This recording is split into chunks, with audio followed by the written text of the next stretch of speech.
Hello, hand waving, so happy to be here.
Hello.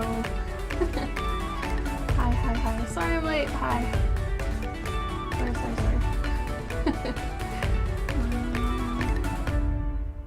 Let me see if I've got all this ready. No, don't save it. No, don't save it. Dog Attack, welcome. How are you? EB, hi. Thank you for the sub. How are you? Crayanima, welcome back. How you doing? Yeah, Twillo. Was it Twillo? Yeah, that's what I was trying to do. We made that song specifically to have that opening intro. It's just I have to click to transition over when it happens, so I always hope I get it pretty close. I wish it was automatic, but I don't think there's really a way to do that. I love that little hello. I'm guessing that's Hello Alice's emoji. How y'all doing? I am on both Twitch and YouTube right now, so if anybody prefers one over the other, you can always go to the other one. Let me see if I've got... This is ready. Okay. Yeah, right? Little farmer dude. He's real determined, but he's got some bad news on his back here. So, we're gonna be doing this. I still have to tape it down. It's weird. It's like no matter when I start getting ready for the stream, I'm always still running late. I don't know what that's about. I have to change the buffering on this. Hold on. Disable. Enable. How's everybody's week? Tell me about your week. How you doing? You alright? Also, the colors on this are a little bit... hold on. They're a little bit off right now. Which is probably going to cause some problems later once I start adding color to it. That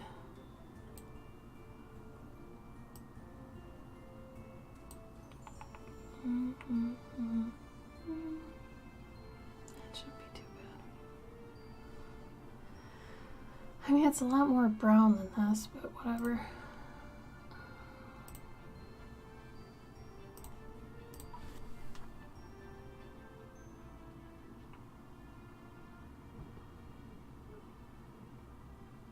There we go.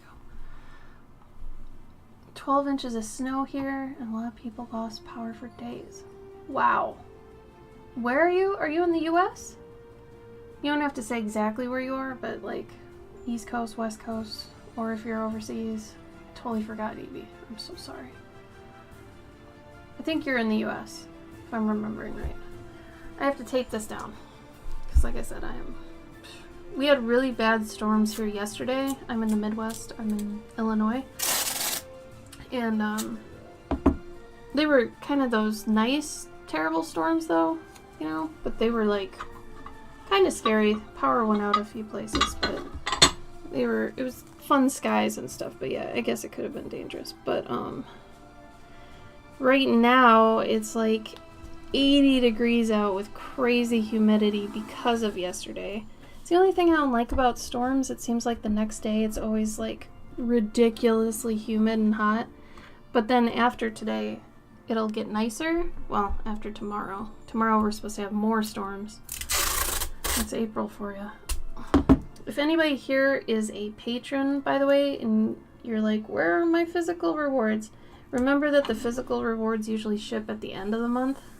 So they're going to be going out next week. I totally forgot my iPad, but I was going to show you the stickers that I've got going on. Actually, maybe I can have Gabe bring me my iPad.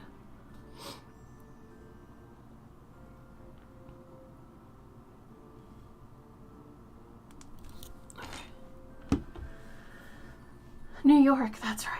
Oh my god, 12 inches? Is it already melting or is it staying? Hi, Box, how you doing? How you been? How's your week? Yeah, so I had a couple people who left my Patreon, and I always wonder, I'm like, did they forget that, you know, the stuff usually ships at the end of the month? Because I bet they're like, oh man, where's my stuff? Blah, blah, blah. But that's the weird thing about Patreon, is you usually have to assume the best when somebody leaves your Patreon. You can't really ruminate on if, like, you know, why they left and what did I do wrong? What could I have done to keep them? Like, that kind of stuff is just going to make you worry and all that. So if you have a Patreon, and, you know, that's always an anxiety for sure, but you always have to reassure yourself, well, unless they directly said, hey, I hate the way you do blah, then try not to worry too much about it. Hi, Miss Belladonna. How you doing? Find your pen. That's okay. Thank you. Alright, I'll show you the stickers I've got going on. It is all gone already. Wow. 12 inches and it's all gone already? Jesus. Okay, so for this month's Guardian, I'll let you in a little bit of some info. But he is he's a portable portal. We'll say that. I wanted to call him a portal, but I don't think that's probably bad. Nobody wants that. Here. So, for those who haven't seen him yet, this is basically how he looks. coloring's a little bit off. Hold on. Lower the lighting. There you go. So he's made of stone, and he's basically like, you could fit him around your ring finger, you know, this part. A lot of people are saying he looks like a kettlebell. That was unintentional. Completely. Didn't even think about it. And then as for stickers, I have to color them still, but I wanted to have a couple here that were cute. This one's Bubbles coming out of the portal. This one, he's asleep and he got moss on him. That'll be green, of course. This one is going to be empty so that you could potentially put him on whatever you want to have the portal showing through. And this one, he's just being cute. So, curious collectors will get these, and then this one is made to look like he's in a container, and that's a sticker too. So technically you get 1, 2, 3, 4, 5 stickers. And then I've also recorded the time lapse, so you'll see me sketch them out and everything if you're a patron, and you'll see the full coloring process too, so that's fun. And so that's for that guy. For those that didn't see, I put up the announcement for what the Clover card this month was. Yeah, I realize it's the second to last week of the month, and I'm a little bit late on that, but you gotta forgive me. I will show you the video I made for the reveal of the Clover card for those that want to see it. There you go. Just in case you haven't yet. There's that one. So, we're ready here. Let's chat real quick about your week, and then we'll get down to it.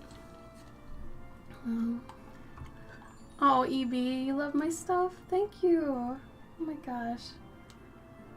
I'm good too, Belladonna. Today is 80 and humid out. I'm not really a fan of heat. I don't mind dry heat, but humid heat, ugh. That's one thing I don't miss about Minnesota, but honestly, in Illinois, it's kind of the same deal, you know? But I don't know. Luckily, I think it's just a blip, and it'll get cooler after this, but God, I can't do it. It sucks. Let's see, what did I do this week? I never remember what I did. I write it all down. Oh, I did 3 pet portraits. Pet portrait, like, pencils. What else?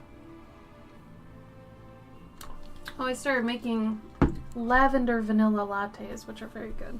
I enjoy those. What else have I done? I've been working on Devoted Dandikin stuff, commissions I owe, Patreon junk.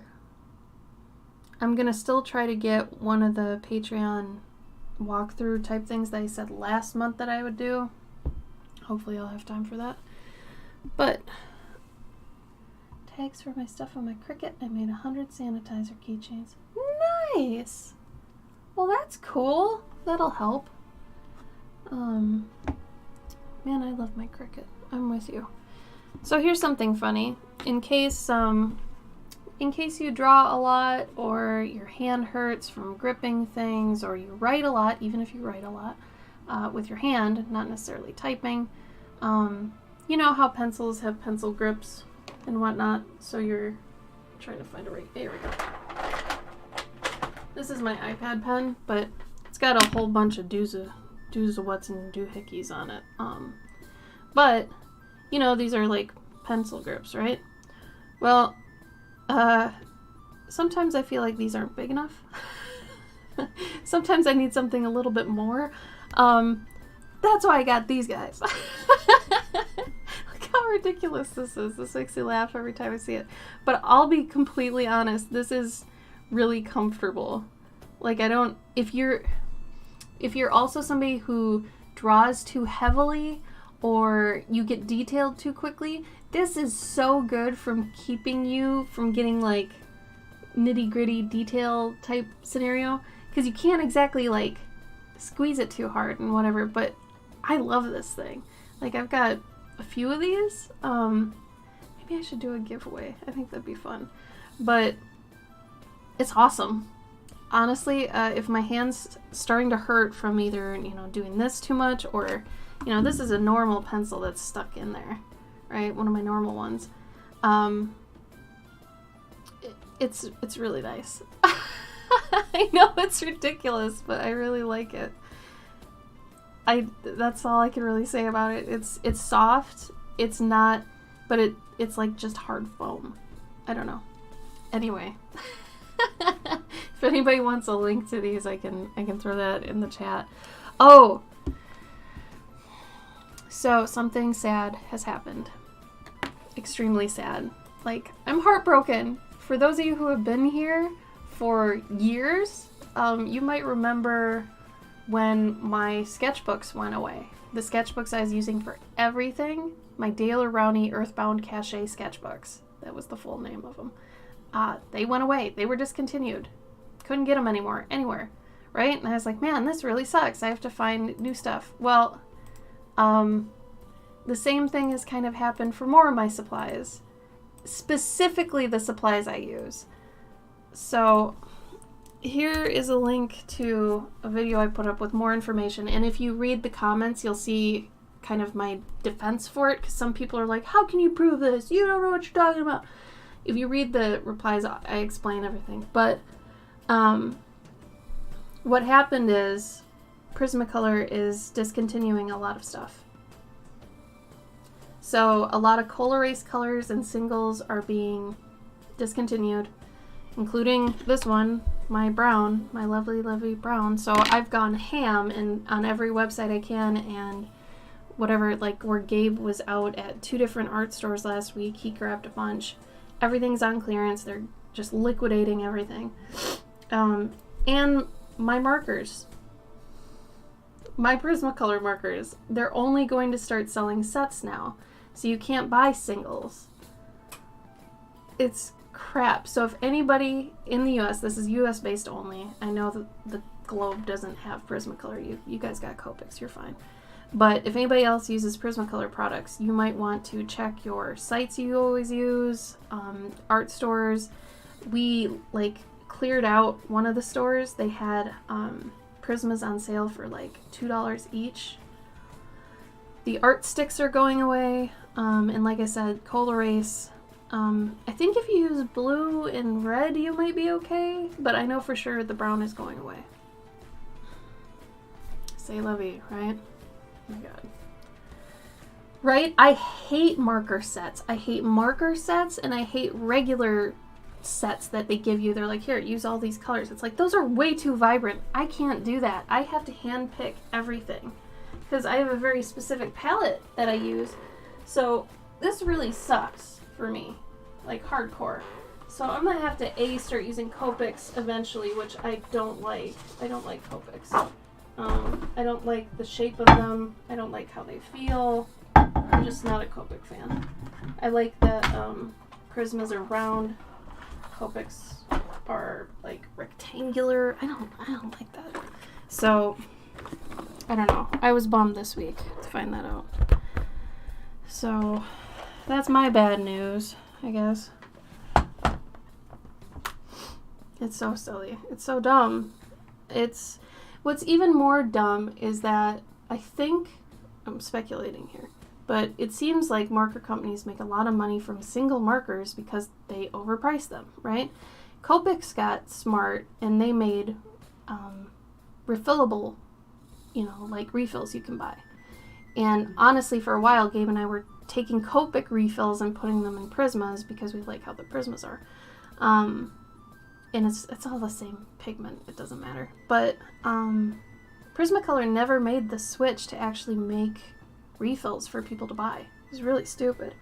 And I was like, if they could just do that, it'd probably be better. But the actual problem is that they got bought out by another company, and that company just doesn't want to support those things anymore, the singles. So, bleh. Imagine if your favorite materials that you use all the time for tons of things, like I use them for my pet portraits. I still have 30 pet portraits to do, So that's why I stocked up on all the markers, because I still have a lot to get done. I'm picking out some brushes here. Give me a sec. Should have done this all before the stream, but you know. At least you get to see me do it, right? That's kind of neat. I don't know. Maybe it's not. Get this filbert. Filbert. It's a baby brush.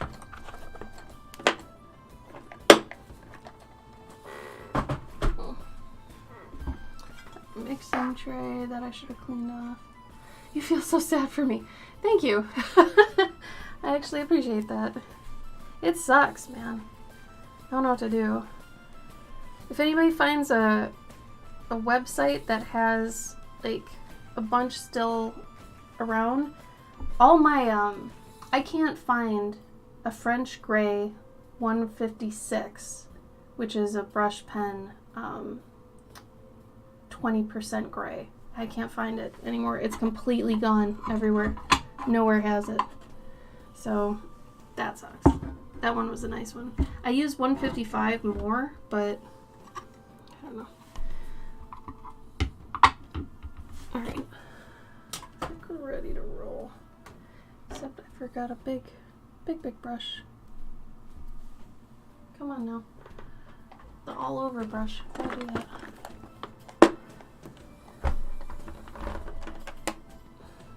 I don't know if I like this one. Screw it. That's all I got.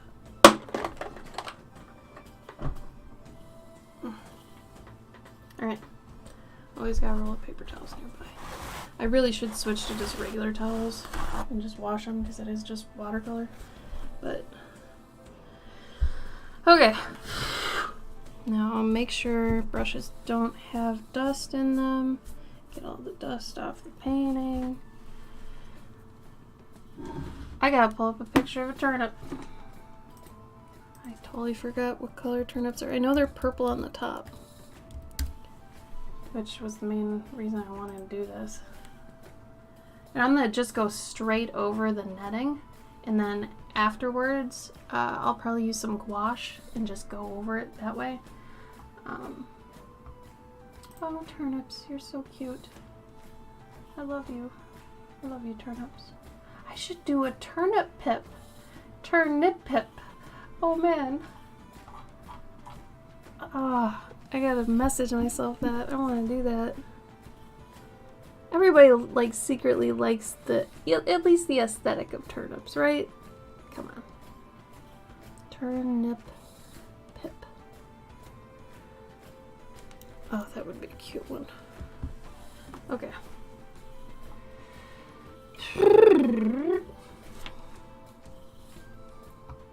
Well, I've got that. I need turnip leaves now. Has anybody done any art this week? And if you have, what was your favorite thing you did? Feel free to share it in the chat too. You guys know I love it when we can all share what we're doing. Because otherwise, what's the point? You know, what's the point of the internet if we're not sharing with each other? Honestly. Honest. Please. Hey Alex, how you doing?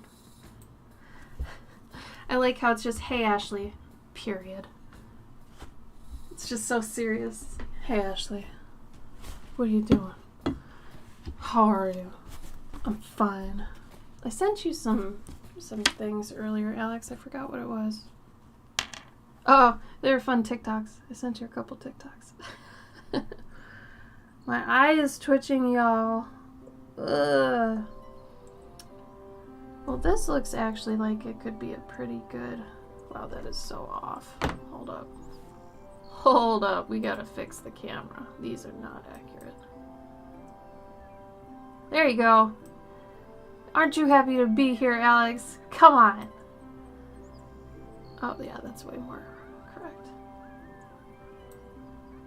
Yeah, alright, so these are my colors. This would be a good top to a turnip.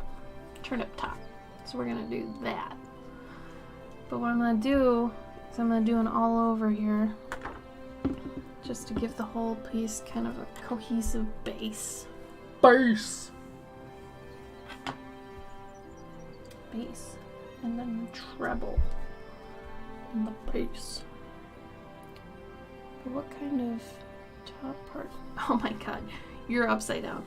That would not have helped me. The only problem with having porcelain palettes is that when you're streaming, you've got to make sure you don't make porcelain noises, because that could really mess with people's ears. Alright, let's do an all over, I guess kind of a yellow color. But do we want bright yellow or not so bright yellow? Let's do a really light bright yellow. Light bright. Light bright. Did anybody have a light bright? I had a light bright. I loved my light bright. I do not have scratch paper though. That's gonna be a problem. Gosh darn it. Gosh darn it. Oh, I have nothing here. Oh, there we go. There's some. Come here, my pretty. Boink. I need a test strip. Like, I can't work without a test strip. I mean, I could, but it'd be crazy. I can go a little bit more than that. Whoa, that's too much. Or maybe it's not. I always think something is too much and it's just not. I don't know what my deal is. Maybe I should just wet the whole thing first. Let's wet the whole thing. So I printed out the lines. The lines I did in Clip Studio, and then I printed them out. I colorized them as kind of a brown, and then I printed them out on my inkjet printer onto some Arches hot press paper. 300 GSM, you know. I don't know what their poundage is, so I'm just gonna say 300 GSM. So that's what's happening there. So now this will have kind of an all-over hue to it. That'll keep it cohesive. Whatever I put down on it, it'll be like, cool, we're all buddies here, because we're all yellow at heart. You guys can't see this at all, though. Man, that sucks. Hold on.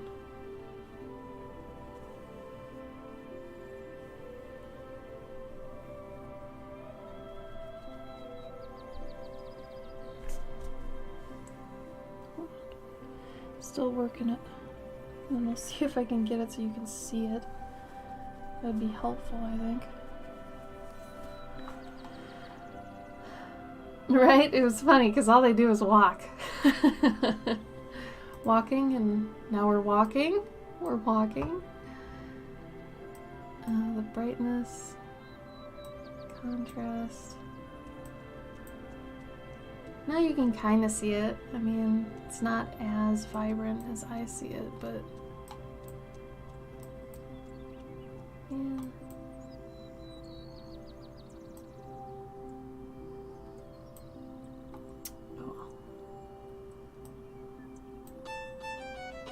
Crimson Maeve. Hi, thank you for the follow. Welcome.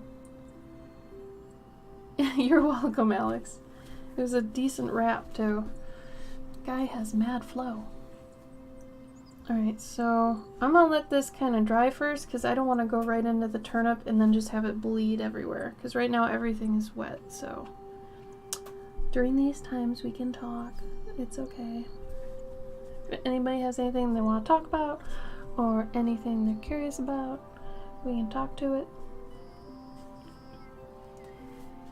And since it is an inkjet and it did not happen to dry all the way overnight, which you should probably do if you're going to print out an inkjet, the lines are going to get soft and they're going to kind of bleed a bit just to give it kind of a glow effect. If you don't want that, I would say wait at least a day and then go back to it so the ink has proper time to dry. Otherwise, I'm going to be able to just kind of use this in the colors and then I'll be able to go over it again later with a pencil. That should be fine. Let's see. It's drying pretty quick, probably because it's so damn hot. I'm assuming in an hour or so. Yeah, you can see on my cup, it's like, look at the sweat. It's hot in here. Don't worry, it's iced coffee. I do not drink. It is iced coffee.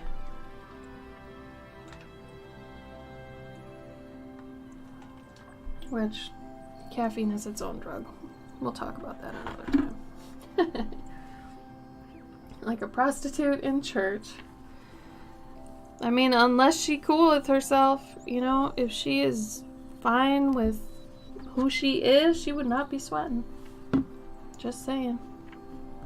I'm just picturing this very confident woman that's in church, just like, I know why I'm here. I know what I do. I don't need to feel bad about it.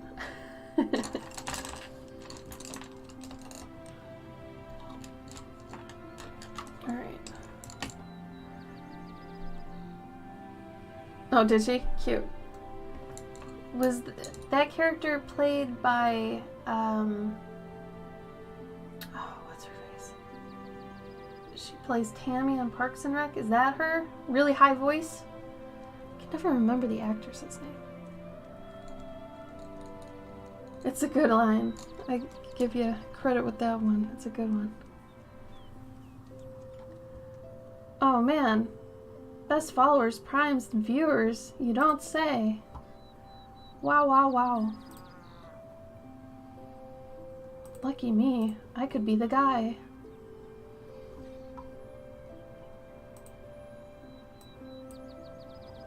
Megan Mullally. Okay. Got it. Got it, got it, got it.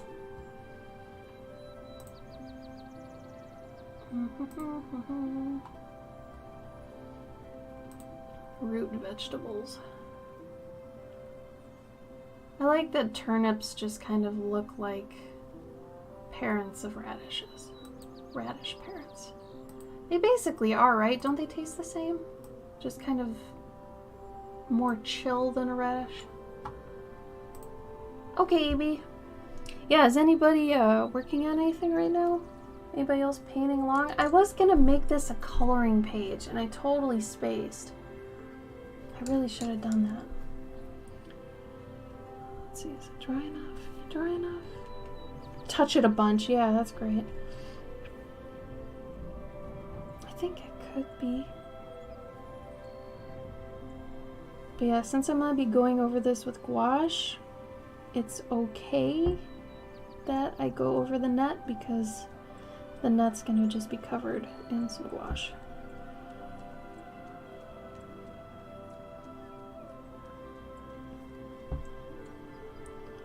I think the mouse tail too, I'll be able to do that as well.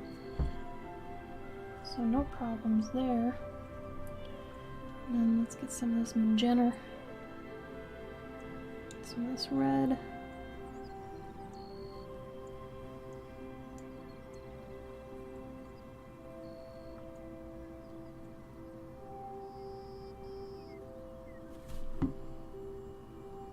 That is a good radish color.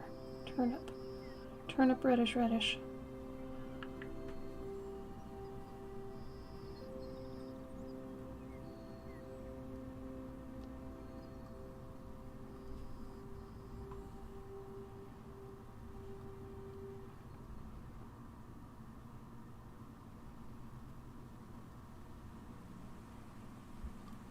I'm gonna drop in some red in another area just so it's not as purple everywhere.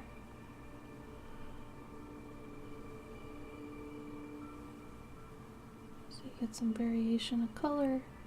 I should drop in some blue too. Parts that are a little bit more in shade, I guess. What's a good one? Let's use the Payne's Gray. Payne's Gray is not gray. Payne's Gray is blue. For the most part. Then we'll give these a minute to kind of spread and breathe.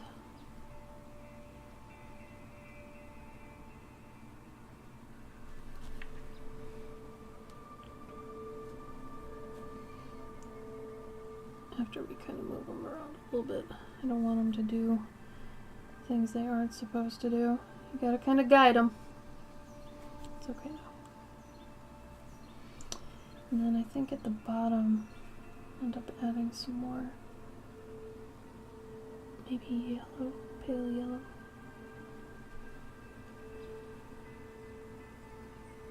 It might be too much though. We'll find out.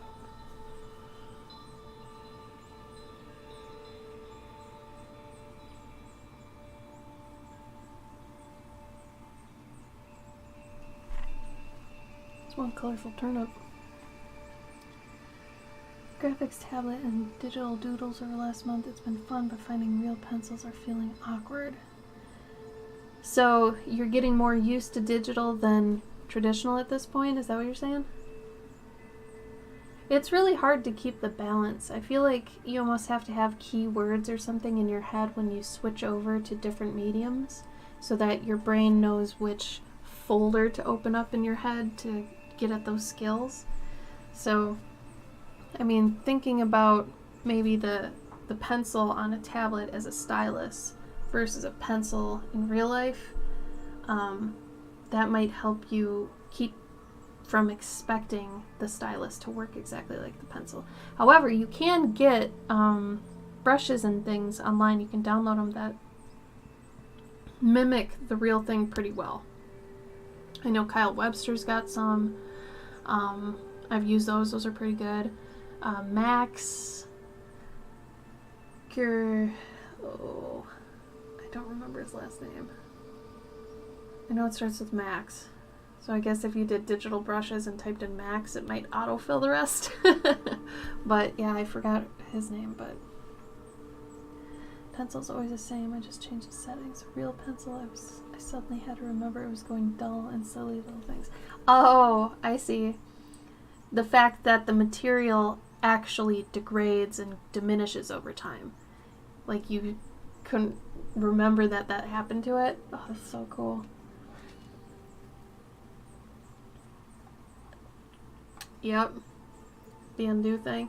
And I gotta say, like, that what I was talking about with differentiating between the two really helps with not having the undo reflex as well.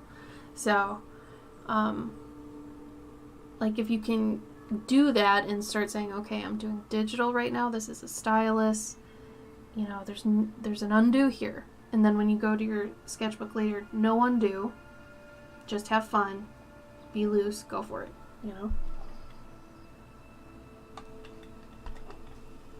But I think it's great you're messing around with everything. Are you having fun with it? There's a lot you can do with digital art.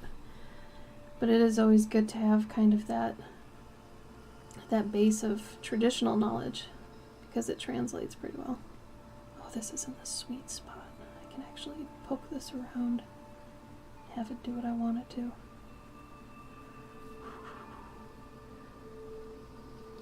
Yes, beautiful. Come here, my pretty. There we go. You're still able to be influenced. Yeah. Look at you. That's a decent gradient. Hey. Alright. I'm proud of that. Looks pretty much the same on the camera. Pretty much. I think there's more orange here that I need to get in. Hold on. It looks like they have orange all over them, really. Maybe I'll drop that in a minute. I should do more at the ground. I should do some stuff with the ground real quick. Let's get the Van Dyke brown. Get that going.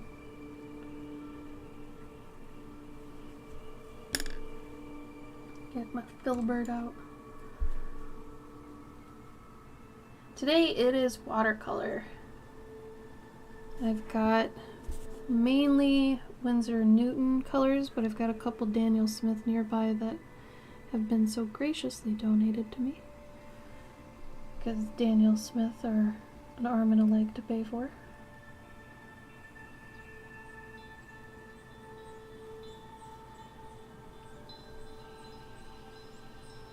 I'm not going to do the whole ground.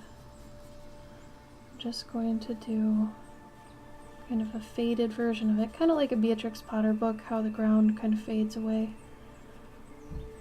You're hinting at the ground is there, everybody knows it. But you don't have to do the whole bottom of the piece. It just kind of makes its own vignette, you know?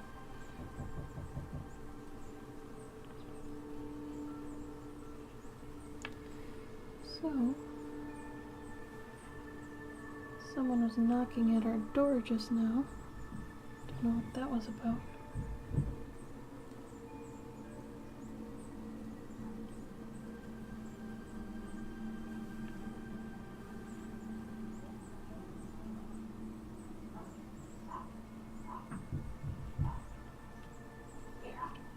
I have to ask Gabe what that was about.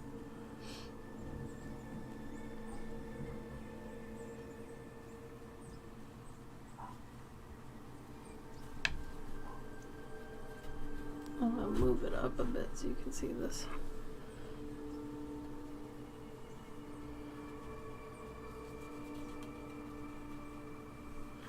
Let me text my husband what just happened. I need to know. Who's knocking on our door? We never get people knocking on our doors.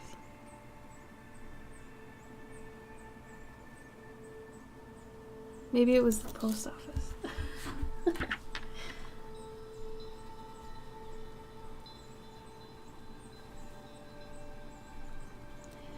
So for those that don't know, this is kind of the only time every week that I get to myself to do something I want to do.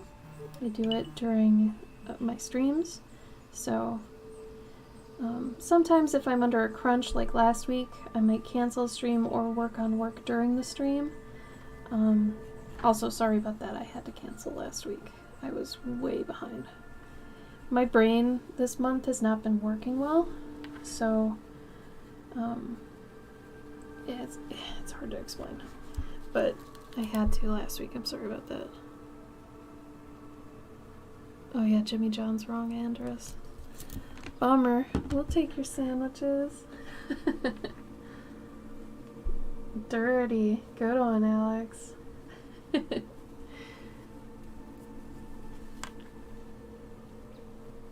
Oh, I found out something fun. I was trying to download a new program on my computer, and I actually found out it's too old for OS updates now. My baby is too old. It's out of the age group. I got it in 2013. I just think that's so sad. I can't believe it's that old already. Can't believe it's been that many years already. But yeah, I was like, the program told me, oh, you can't download that unless you get, you know, this OS update. And I was like, okay, so I'll go get the OS update. And I tried, and it's like, oh, you can't get it maybe because you have, you know, you don't have enough space. And I was like, I got enough space. And then I read that I'm no longer supported. I've left the nest. It feels like when your parents' insurance doesn't cover you anymore, that sort of thing. Though, it's been a while since I felt that, because I'm 36. The app I use has so many features for materials and textures. My house is playing with oil paint and palette knife tool. Lost hours. Oh, that's great. How nice. That is the blessing of digital media, is that you can try all these mediums without getting messy or anything like that. And they, for the most part, they act the exact same that the real ones would. So that's always really fun. Let's see if I can get this closer. Nope, way too much. That's a bit closer. What program is it? Was it Procreate?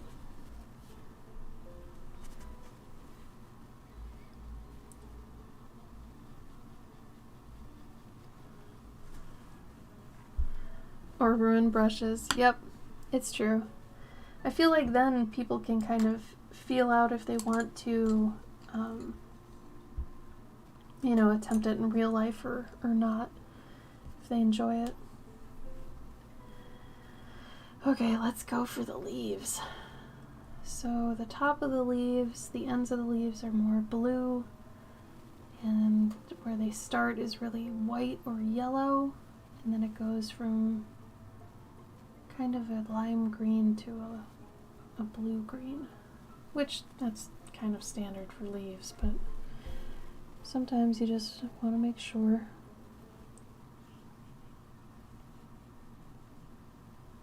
I think this is dry, yeah, so shouldn't have too much trouble. Get some of this green gold going, get some of this back, bring this in, get that green gold. Straight on it, really.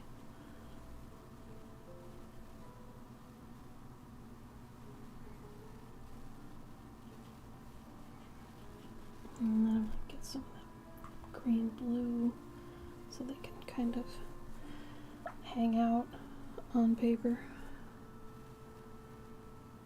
Yeah, I don't really have a blue. I got this blue. I don't really have a green. So I'll need to kind of make a green.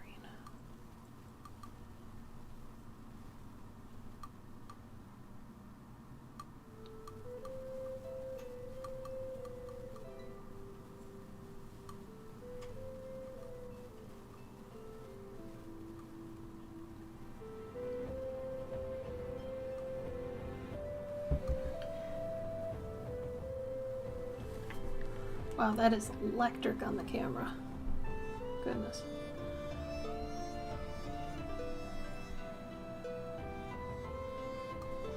Oh man, I gotta change that. Art Rage. Got it in Union. I've just upgraded yours. Oh. I haven't heard of Art Rage. I'll have to check that out.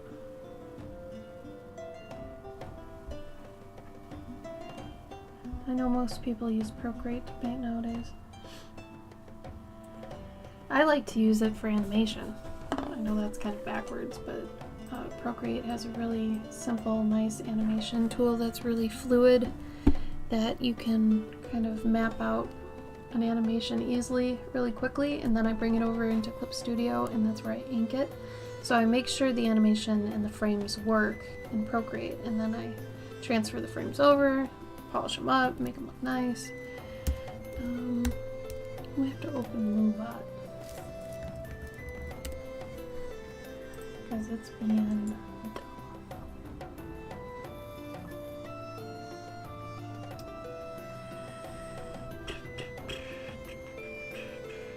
Where are my custom commands? Socials. So I did a huge update to my website. I don't really use Etsy anymore now. On my socials and shops.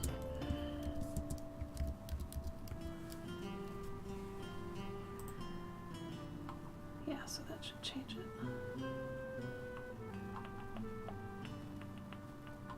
Make sure. Yeah. Alright.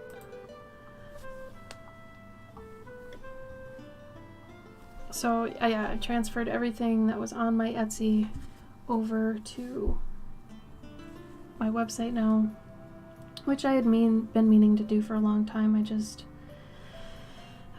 couldn't justify the time to do it because it took a week for me to do. But now that they're all there, I have a lot more freedom, and I don't get docked as many fees as I did at Etsy. Etsy is kind of crazy with their transaction fees. So, Beth! Oh, thank you for the raid. How was your stream? Welcome, welcome. So I did partake in the Etsy strike, but you know, ultimately I wanted to take that time to move my stuff over anyway. And just start focusing on SEO and all that crap. Because it's like I would have to eventually anyway. But it does suck you don't get the traffic anymore that, you know, Etsy has. Which Etsy does have good traffic, which is nice. So I did leave all my stuff up on Etsy, but in a few cases I redirect people in the listing to go to my website, which I'm sure is against their terms of service, but you know.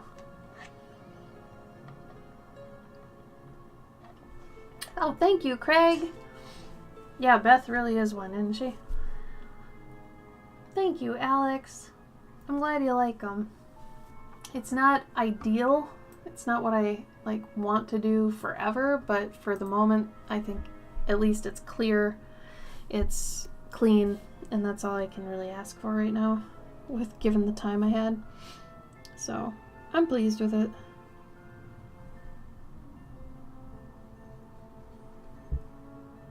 Like I said, for the moment, it does the trick.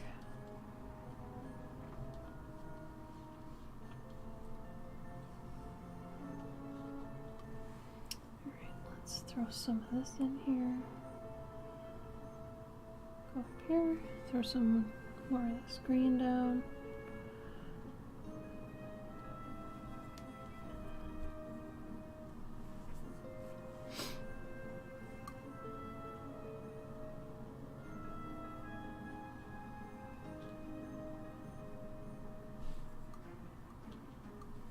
It's always scary when you see a droplet of water on your brush, like up high, and you're like, that's gonna come down at some point. I gotta get rid of that before it makes its descent. Otherwise I'm gonna be hurting. This needs more blue.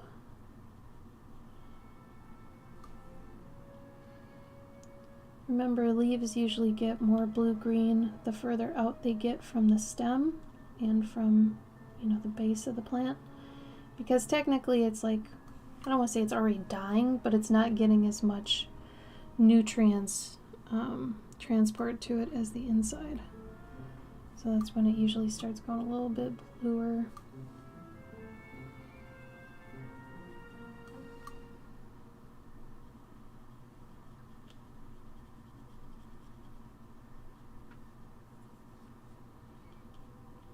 I'll probably go over it again later with another pass.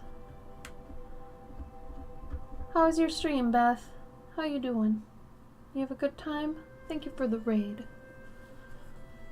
Happy Saturday. Now while these are drying, because I don't want to work on these yet, because if I start working on those, then these colors are going to bleed up into those. So I'm going to let those chill. I'm going to come down here, I'm going to work on the mouse. Painted swans. Oh. Do you have them uploaded already? You can share them if you want.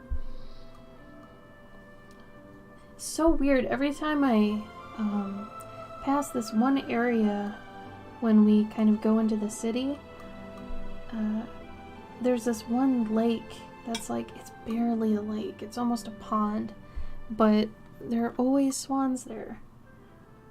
And at first I was like, those can't possibly be swans. And so I kind of wrote them off as herons, because they kind of look like herons. But then the next time I went, I saw that they had, you know, the black faces.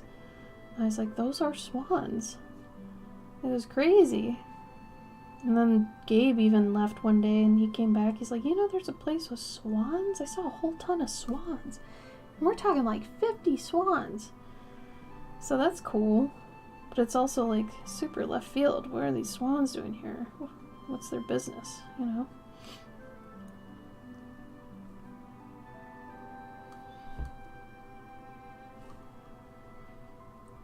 Kind of fill this in lightly. It's gonna fade a bit, but it's kind of on purpose. This is a very colorful piece. I did not intend for this, but that's crazy. No, you did it right. You did it right. Usually right before you raid somebody, you tell everybody in your chat to say a certain, like, thing, like Beth raid or something. So when they come in, everybody that came in with you says it. And so you can kind of, you know, it's party. But It looks like a big turnip, but it's just a regular sized turnip because this guy's a little guy and he's a little guy. And they're just a bunch of little guys.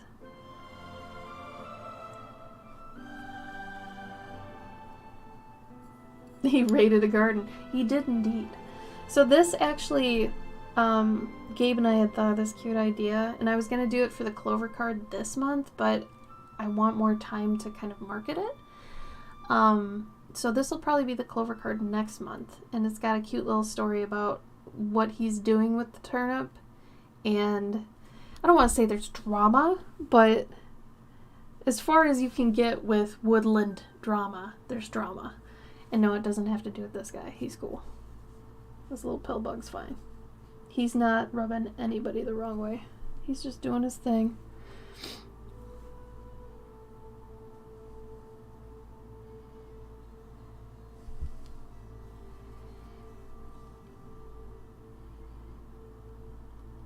I've tried to make a pact with myself that this summer I'll try to go outside more, even if it's redonkulous hot out, because I don't like going outside when it's really hot.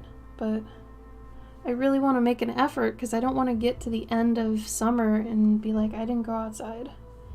Because every summer, as long as I can remember, is usually like that. I don't go outside because it's too hot. I get really uncomfortable. And I'm super fair skinned too, so if I see the sun, I burn on instant.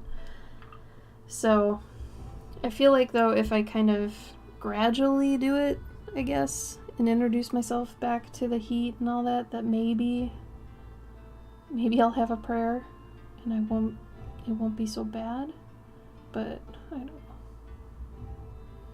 I guess I'll have to see. Just need to maybe acclimate.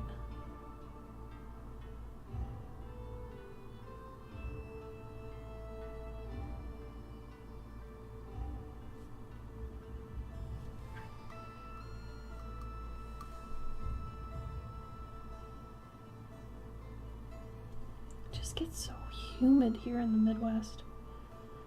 If it were dry heat, it'd probably be alright. Yeah, I don't know, man. I prefer it to be in the 60s and no humidity. If I could find a place that was like that majority of the time, I'd be just gold. It'd be great. But I'm in Illinois, and we have humidity here, among other things.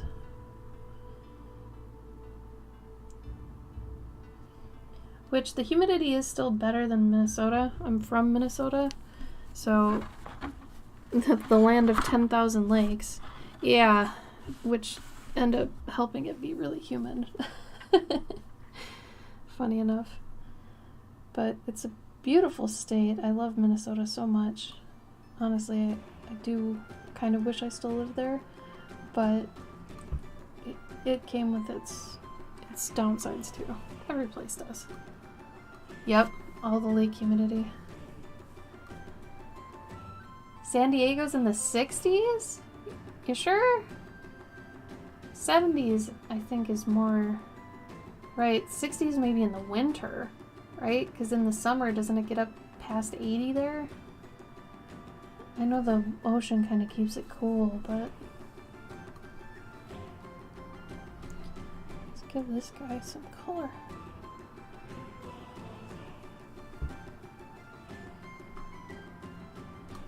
Yeah, but I want it during the sun. I want to be in the sun and it's like 60s. I know I'm asking a lot.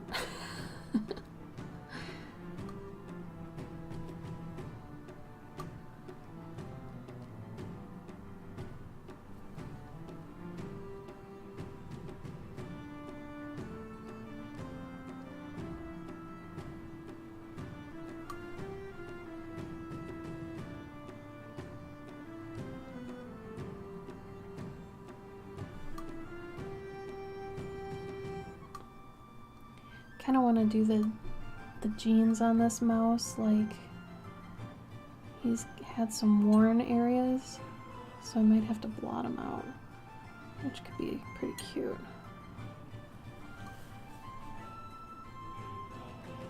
But I also want certain areas to be sunlit a bit. Oh, really? Yeah, I know they form one of those walls. I forgot what they were called. I remember them in geography. Like learning about them in geography, but I totally forgot what they're called.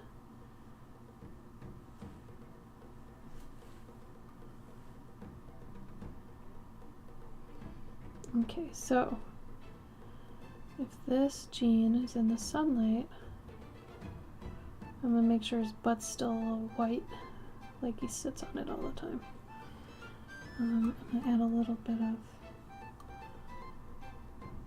yellow here.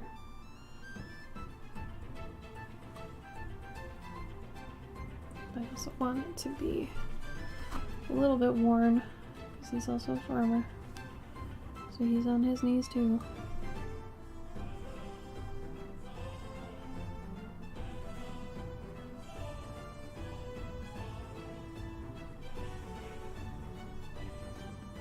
Yeah, that'll be good. I also have this weird thing with mountains. Like, when I was in California and I saw big mountains for the first time and we drove around them and everything, mountains got me paranoid, man. Like, I have this problem where I want to be able to see over the mountain. And I don't know if that's just because I've grown up in the areas where it's hilly at most, but something about this giant wall of land freaks me out. I don't know. I'm more used to the idea of a long, endless water body than I am this giant, sky-reaching earth mass.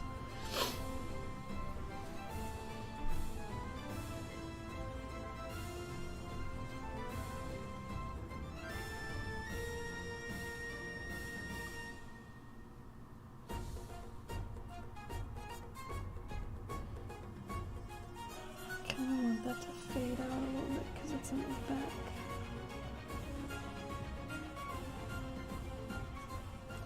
But it would also be probably very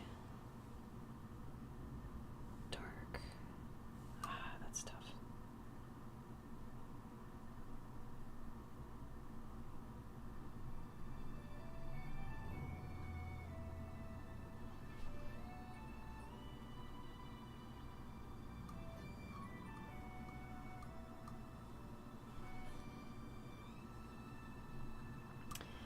And like most of the streams, this will be available to buy if anybody wants it.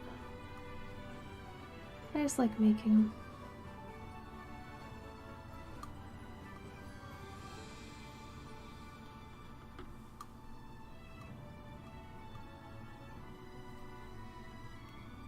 If you do want it, let me know during the stream, and you get money off. Otherwise, once I put it up on my website, I'll put it to a normal price.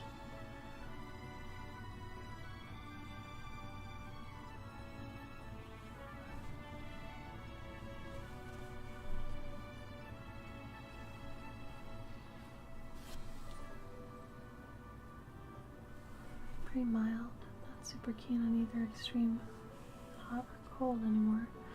Yeah, I hear that.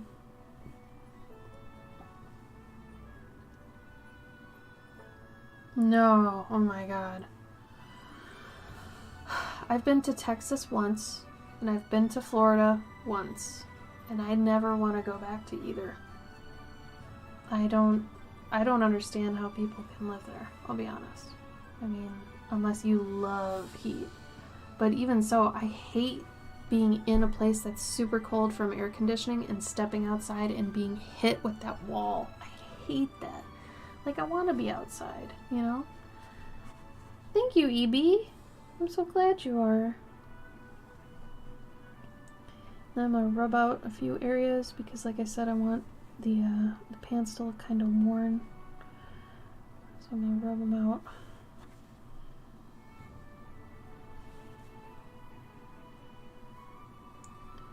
And usually the cuffs, when you take a cuff and you change it on a pant, it's usually lighter on the inside.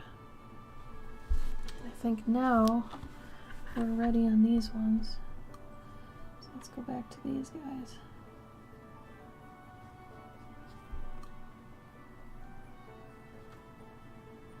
Now I have a bad habit of over-wetting things, so I'm going to try really hard not to over-wet.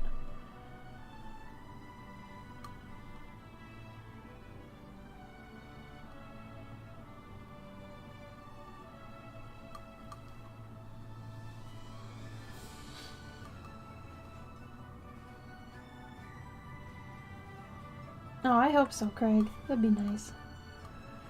I'd like to live overseas in, you know, Europe somewhere, but, you know, who knows how likely that is. I'd have to probably become pretty rich or something.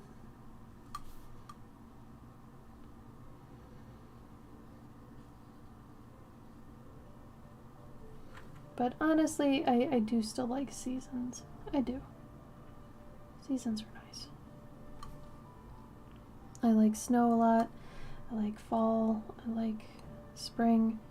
It's just the heart of summer is really hard for me.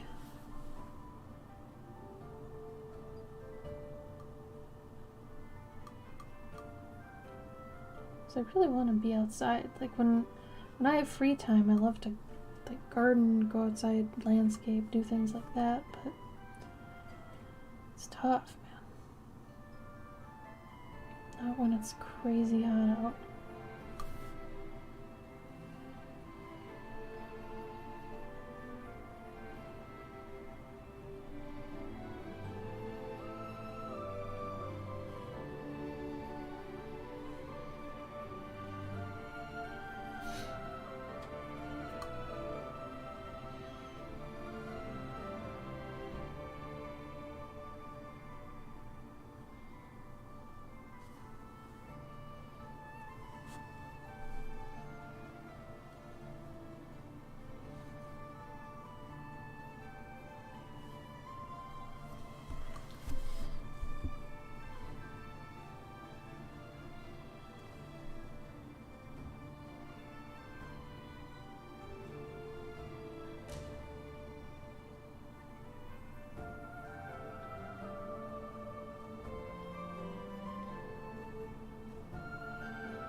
Yeah, that looks a bit better.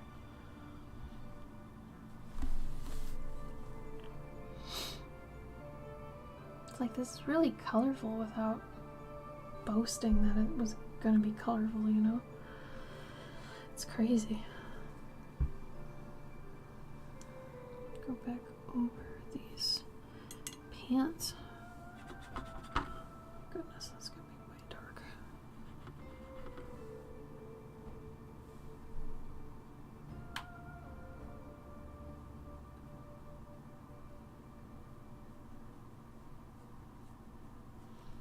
I want them to get a little bit darker.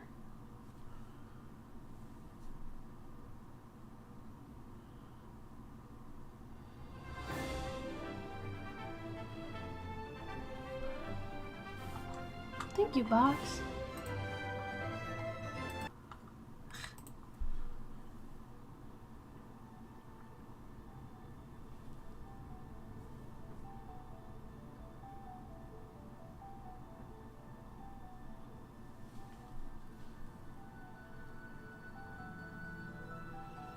I really like kind of getting lost in micro worlds. At least I call them micro worlds. I like thinking about a mouse's problems rather than my own. I guess it's a form of, what is it, when you kind of disassociate, maybe? Not quite sure. but it's just a fun thing to think about.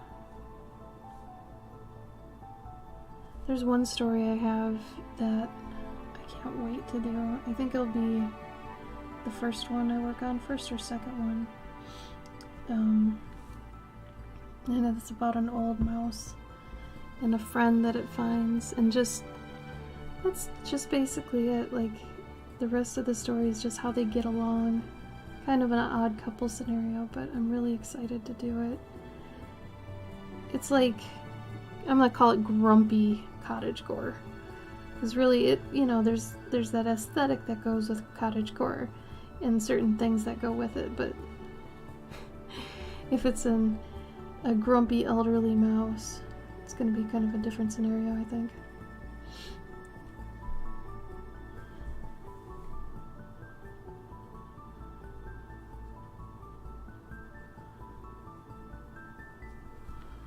So I'm excited to do that.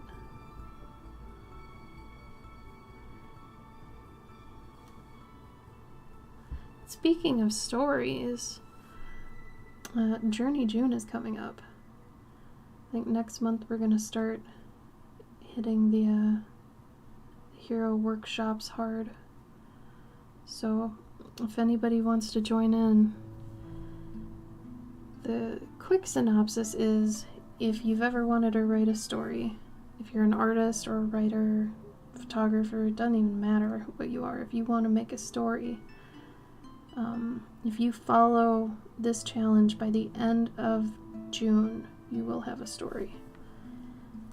And it'll be complete with all the arcs and everything in it. But all you have to do is pick away at it a little bit every day with what we tell you to. And by the end, you'll have that story. I think we're on our 4th or 5th year? 2017, 18, 2019. I think we're on our 5th year. I think we started in 2018.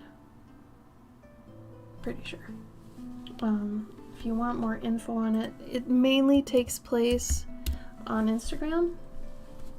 Oh man, I have to change the hashtag. Never mind the hashtag there, I gotta change that. But the website and the Instagram should be fine. But you can really do it wherever you want. You don't even have to post it online either. If you don't feel comfortable with that, you don't have to. But there is a self-publishing class at the end that if you finish the story, all you gotta do is prove it to us. We have a little survey we shoot out, and then we teach you how to make a book. And not just one type of book, but we teach you how to make 3 different types. We teach you how to do a digital book in case you don't have the funds to make any other print type of book. Then we teach you how to do a saddle stitch book or staple bound. It's kind of like the nice in between. It's a zine, if you've ever heard of zines. And then we teach you how to do a perfect bound book where you actually send it to a book company and have them publish it for you, so you can at least self-publish your stuff. Because, you know, the best way to actually start moving to getting published is to show people you can finish a story and you can do it. So you get that body of work together, and you've already proven many times over that you can do a story. That's what they care about, that you can do the work, you know? So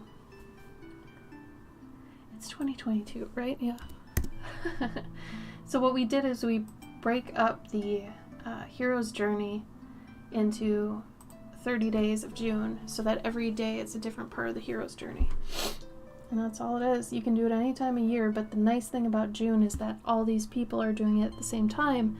So during the month of June, there's this giant influx of all these stories and worlds being created, and it's really, for me at least, it's very inspiring, just that all these things are coming into being.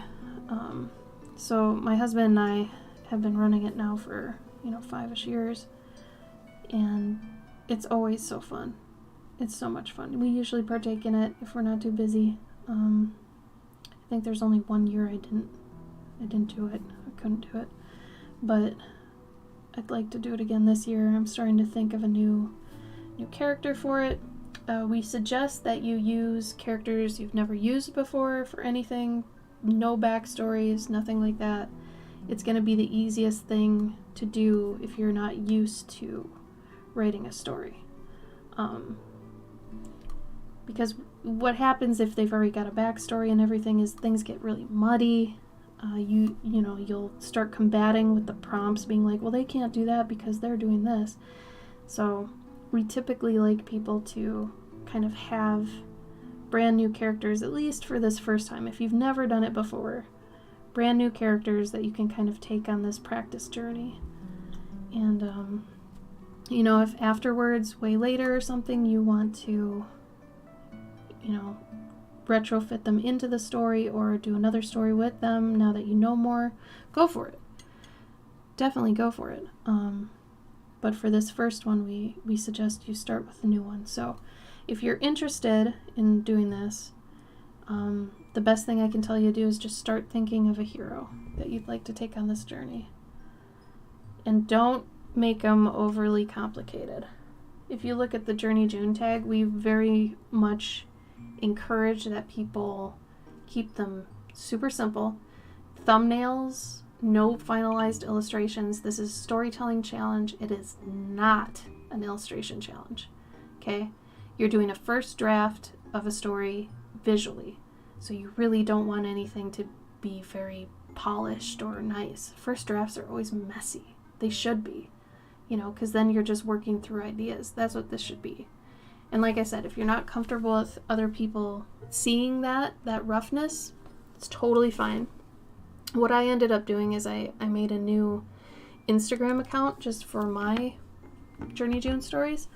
That's something you can do too, just as long as you can send us something. If you're going for the class, if you're able to send us like a hashtag or an Instagram account where it all is, totally cool. That would work fine. If anybody has any questions on it, let me know. God, my eye is twitching like crazy. I'm actually assuming that's the caffeine. Yeah, it's probably caffeine.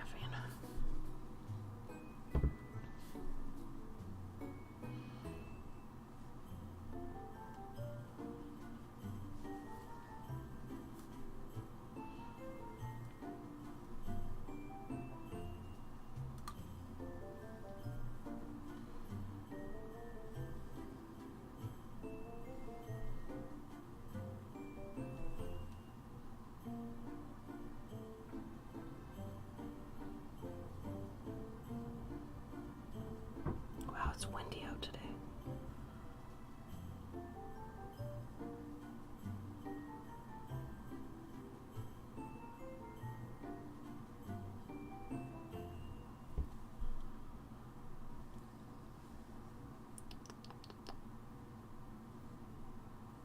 Shoot.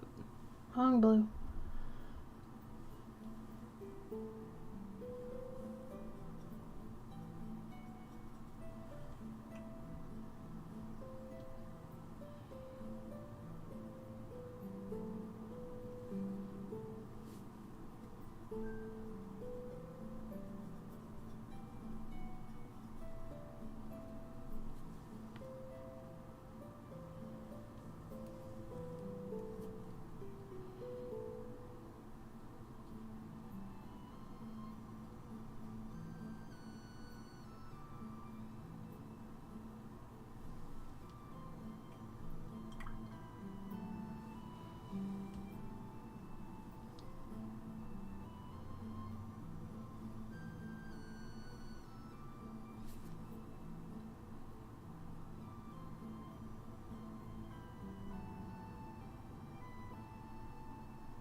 watercolors make all the difference. This is crazy. It's so much easier to work with these than my old watercolors. If you have a watercolor palette that has watercolors that are like several years old, put some new ones in. Because my problem was that they were not acting how they were supposed to. And now these are doing exactly what I want, and that's basically because they're, you know, newer, fresher. It does make sense. It's crazy.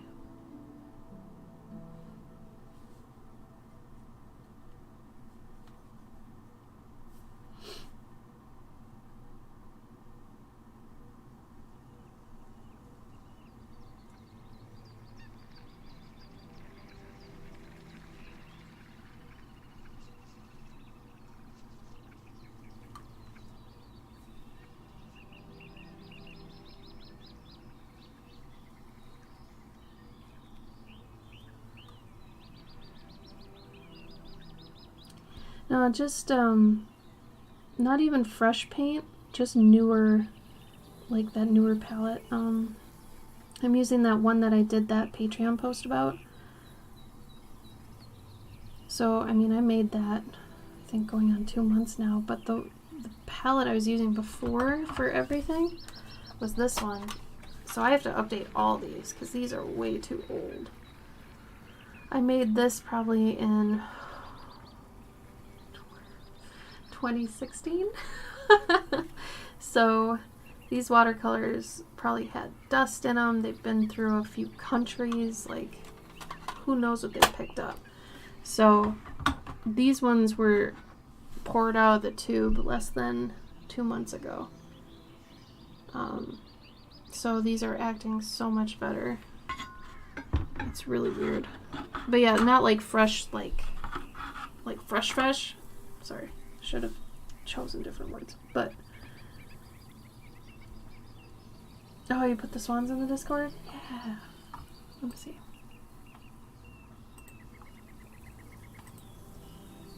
Oh, Beth. That's beautiful. I really like the sunlit trees in the back too. That's very nice. If I had to give any critique, I would say get yourself some white paint pens, one of these bad boys, and do that water that I show on stream sometimes, kind of dot it around so you can make those really, really bright crests on the little waves. The paint pens help so much with that.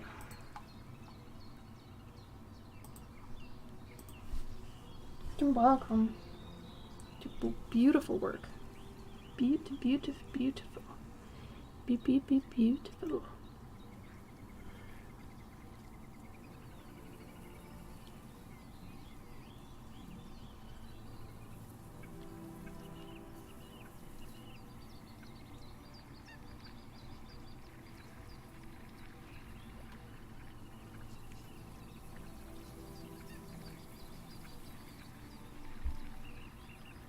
That would work. Yeah, actually the white gouache would work fine. That's nice too, because on certain areas you'd like the speck highlight to like blend. You can totally do that. So what I would do is take just some straight up gouache, like white gouache, dot it on a few of the top points of those waves, and then water it just a smidge, and then drag it behind them in that wake. You'd totally be good to go. Yeah. I think that would level it up like crazy quickly. Really. I think you'd be surprised at how quickly that changes the depth of it.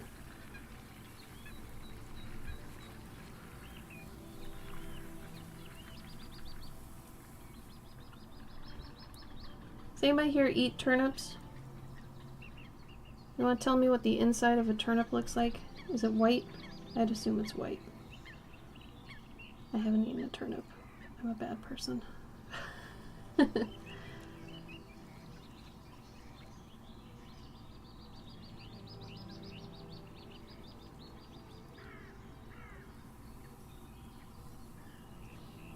Aquafina. They are white inside. Okay, cool. Thank you, box. I'm gonna have to lighten that up. I'll probably have to take some white to it, which I'm fine with. I figured I'd need to. Let's do some shading on the mouse.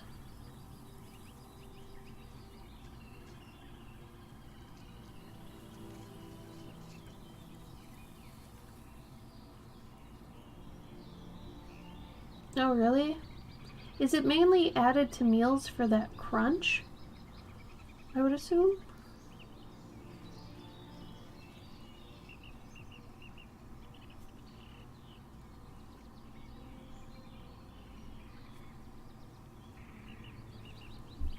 I'm going to use this Paraline Violet as the sun shadow.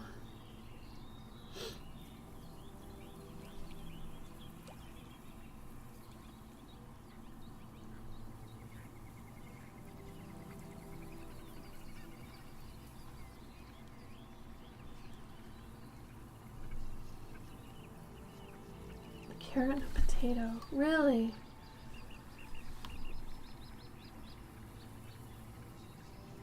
A snap to it. See, I thought they were more like radishes, but they're more like potatoes? Really? Look at me, I'm way off.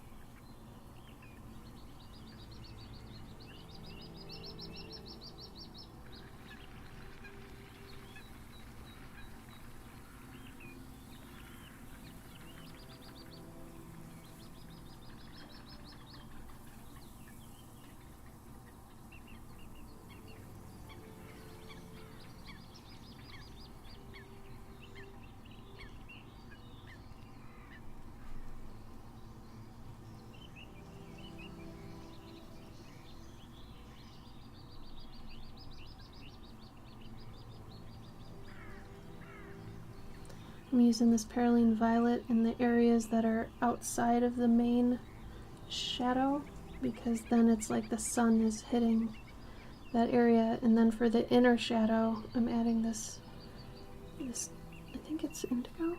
No, it's Payne's Gray. Payne's Gray, so that the darkened shadow actually is dark. So anything that's warmed by that sunlit shadow, if you know what I mean. But that could be with that Paraline Violet.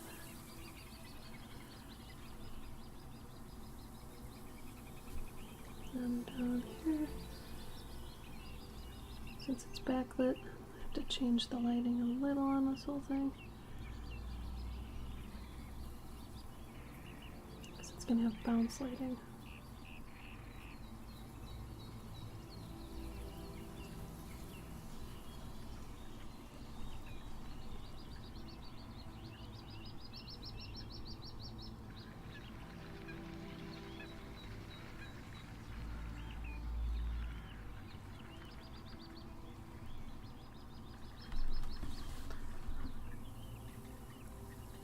Yeah, it really can. Though, if you think about it, as long as things that are in the light are more saturated and things that are outside of the light, or like far away from the light, are less saturated. That was one of the most important things I learned when I was learning about color. So, you know, let's say you had a red box that was lit. The part where the light is really on it, depending on the texture, if it was like a glass ball or a marble or something, it's going to have a white spot. But if it's just like a plastic ball, like a dodgeball, like a rubber ball, it's going to just be really, really bright red, like 100% red. Even orange or yellow, depending on what other materials are in it. So like you could even put a speck highlight on a red ball as yellow or orange. And then as it gets darker or more in the shade, you would change it more to go to like a darker red or a purple and then a blue. Because remember, we try not to use black in anything here because nothing in nature is just shaded in black. It's always a darker color, you know? And if you remember that, and if you kind of get rid of black completely from your palette, it's going to help you keep your pieces really rich and vibrant still. I mean, even if you're going for a subtle palette, it's a better idea to not use black. So that's one of those things where you can tell when somebody's starting to color things, they use black a lot. Don't use black. Try to, if that's you right now, just get rid of it completely and try to work with any other darker color, and immediately you'll start seeing an improvement. It's crazy. Because your brain wants you to think, oh yeah, well that's dark, it's probably black, right? No. You're being lied to by your brain. So like the rim of this turnip is probably going to be a little bit orangey before it gets to the purple bits, you know? So then you just have to think of a rainbow and what colors are between these two colors. Well, there's probably some orange between those two, so I can add that in. And already it starts making it a little bit better. And then for like this dirt, if this wants to look more sunlit, I'll add more orange to it. Like this is a burnt umber. So I'll add that. And immediately this should start looking brighter. Like it's sunlit. See? And that's just adding something that's more saturated. It's got more pigment, more hue to it.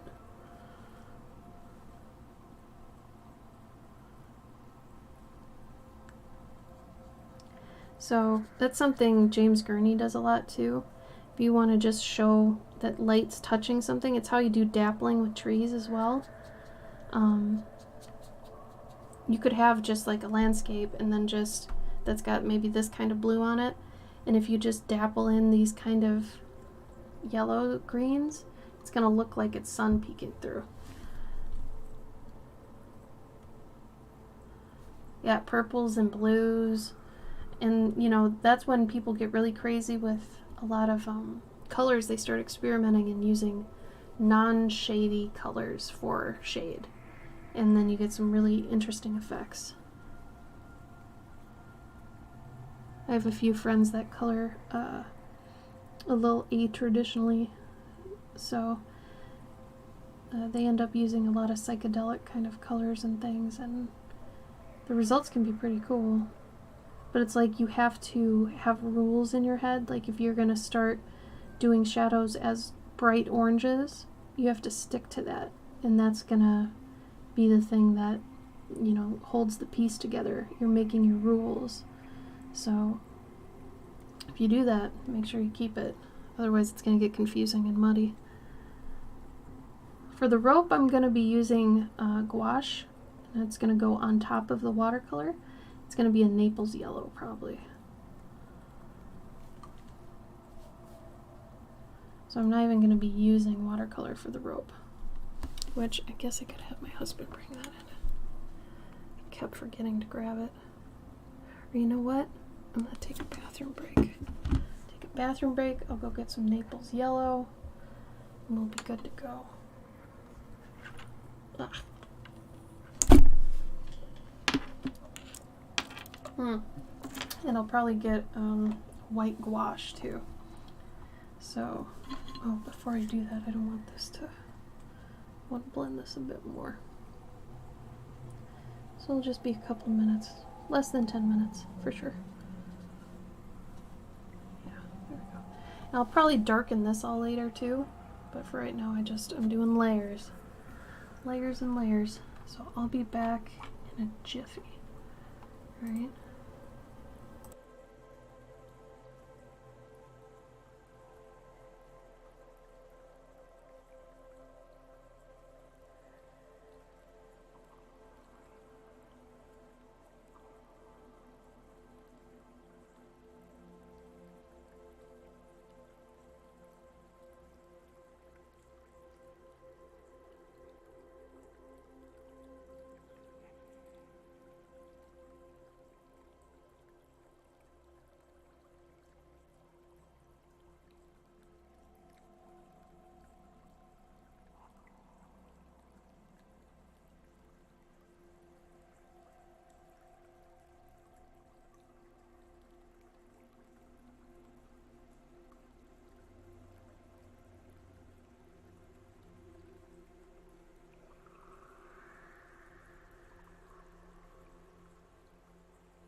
Okie dokie.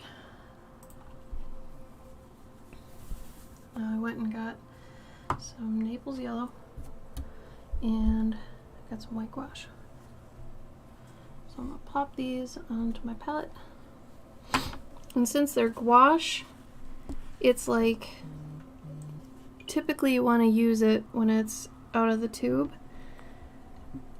It's kind of how it was meant to be used, but you can use it like watercolor once it's dried. But if you want to use it how I'm about to use it, you have to kind of use it when it's wet. The nice thing about gouache, and the bad thing about gouache, is that you can rework it. When you add water to it, you can reconstitute it, which, like I said, is both kind of the blessing and the curse of the medium. Let me find a brush that's good for this.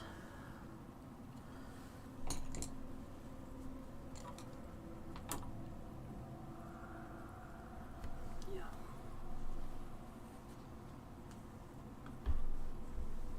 Okay. Alright, so I think I'm pretty good with the all over color in here, so I can now go in and do the rope. If I wasn't done, I wouldn't be doing this part, but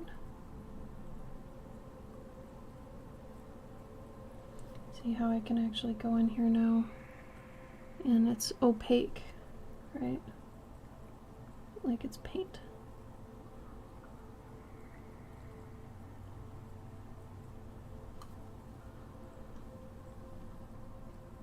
Now I'll probably go over the lines just a little bit and then reline it later, just to make sure I get the coverage I want.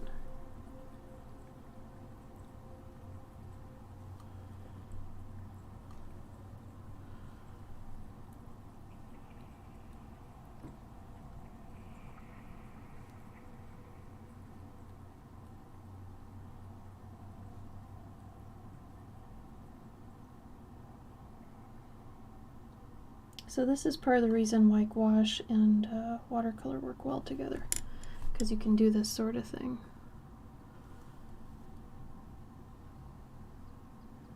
Since watercolor isn't an opaque medium, you can't really do this. And I wouldn't do it with acrylic either.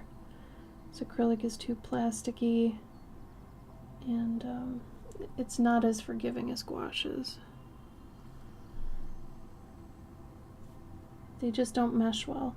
Because if I wanted to, I could also blend some colors together with the gouache when using the watercolor. But you can't mix gouache and acrylic. You know, you can't do anything like that.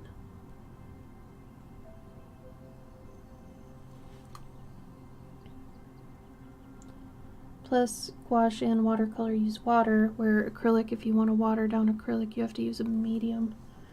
It's like called medium. Or else, if you have a bunch of paintings that are acrylic that are cracking, like the paint on the painting is cracking, that means you've been using water, and you should not be using water with acrylic. You can use water to clean your brush, but if you're trying to dilute your paint, you're supposed to use a medium, which that can get expensive too. So if that's not what you're into, you know,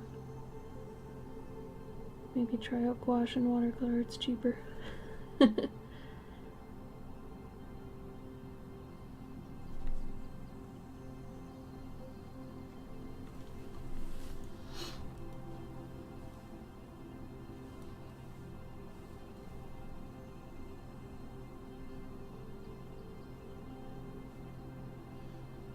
And I'm not stressing too bad about the lines, like I said.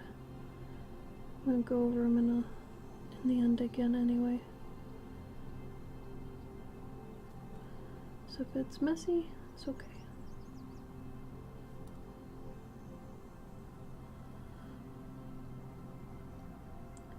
Gouache is also really weird with the fact that when you put it down, it looks lighter, and then as it dries, it gets darker. which is the exact opposite of like markers. Markers, you put down the color and it's dark and it gets lighter as it dries. Really strange.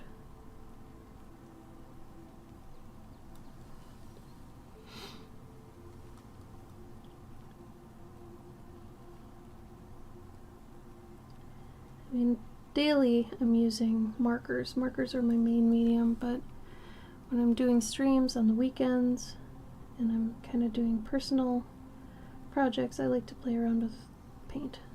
Something about paint makes you feel just a lot more connected to your piece. So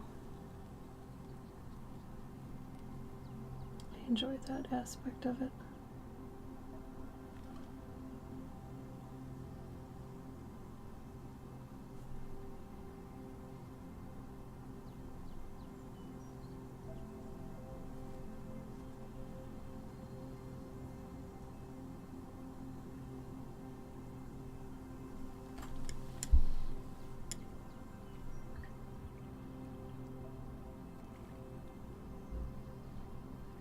Guacamole. It's okay, we're pun friendly here. My husband put out a book that was called Oh My Gouache, and it was just all gouache paintings he did. So we were very pun friendly.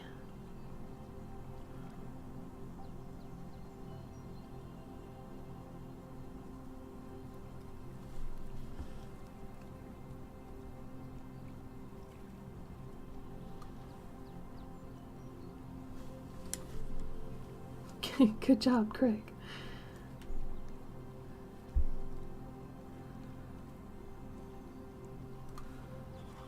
Alright, so Beth, if you were going to use the white gouache for your piece, I think that would be a good starter. Because yeah, I guess paint pens would be kind of a jump if you're not used to using them, especially. If you want, I can do an example of what you could do to the water, if that would help. Let me know if it would help and I'll do it.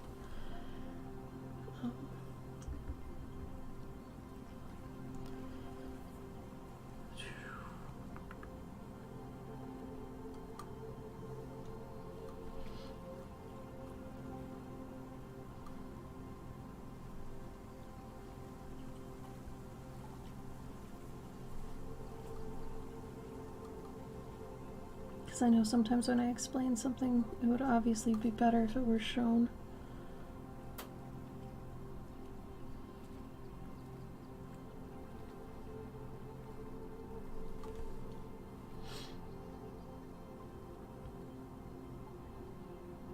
Oh, thanks, Alex. Enjoy cleaning. Appreciate you coming.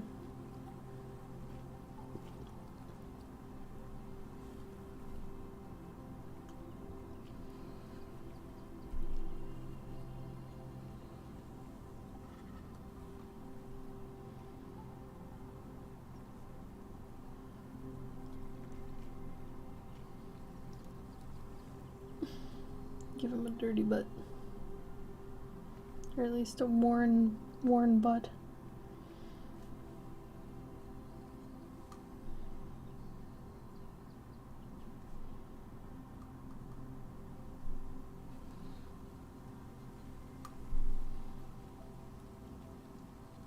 Okay. I will do that then.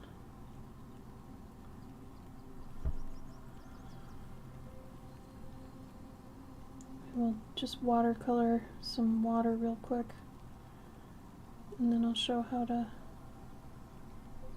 put the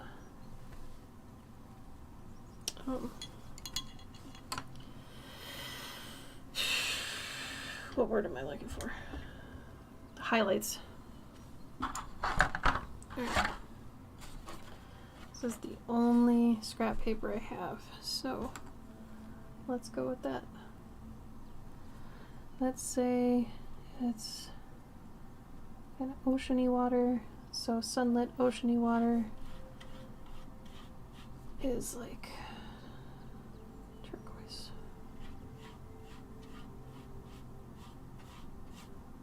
Right. Let me drop in some darker blue.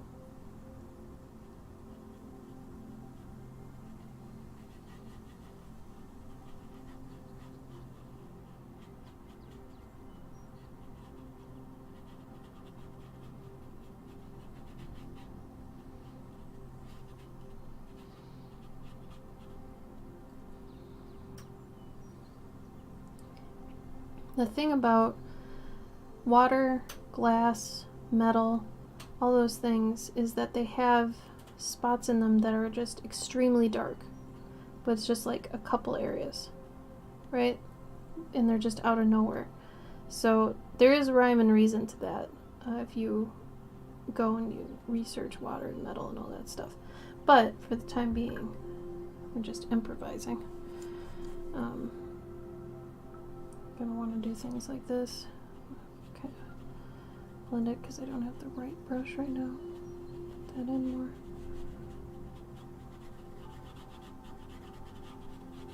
Okay. So let's say got this water going on, right? And then, actually I'm gonna drop in some more dark.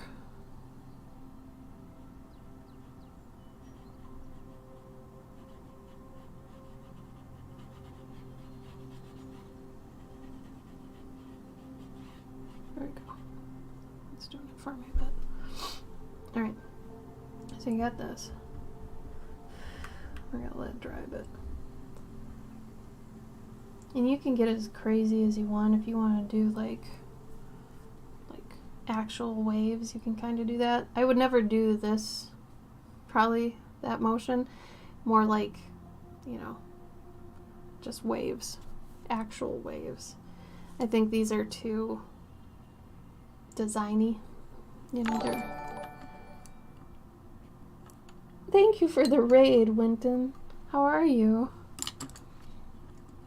Alright, and then let's see if we can zoom in here. Okay, so I got this makeshift water tutorial I'm doing. Real quick. We'll get back to this guy in a minute, but we're doing this real quick. So if you've got this, that's dry enough. And you've got some... You're very tired? Oh no. Were you streaming? I suppose you were if you were... That was a stupid question. Of course you're streaming. You did a raid. Make sure to eat after you do your streams. Man, that stream hunger, no joke.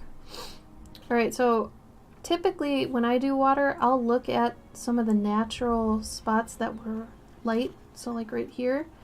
And I'll add some white to that, and I'll kind of just follow it. And I'll kind of go around. And a lot of the time, the white in water is connected. So, you know, you can make a couple things like that. That way, maybe that goes into another wave. And you can kind of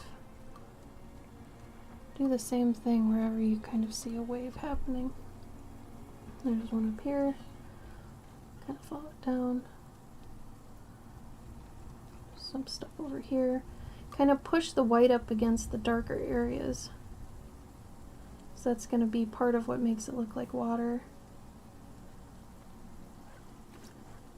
And then don't be afraid to just kind of dot it around. The nice thing about organic things like water is that since it's organic, you can kind of be organic with it. So it's not like it has to be perfect. It's literally chaos. You know? So, and then for the tips of things, or if there are crests, or like, you know, if there was some spray, good spray. Do a little chunk of a crest here. Maybe there's some here, but not crazy. You know? So, I mean, this is kind of a bad tutorial since I don't have context, because if you had this up against rocks, it would look a little different and the like, but for the most part, the parts that are going to look the most water are where you get really ballsy. And you can just do a couple lines. And that's going to start looking like water.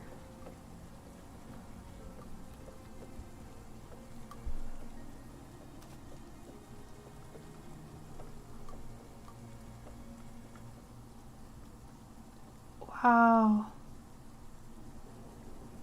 You must be warm.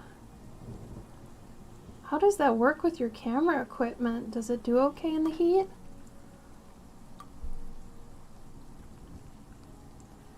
And then you can kind of make little waves too, if you're just doing little stuff here and there.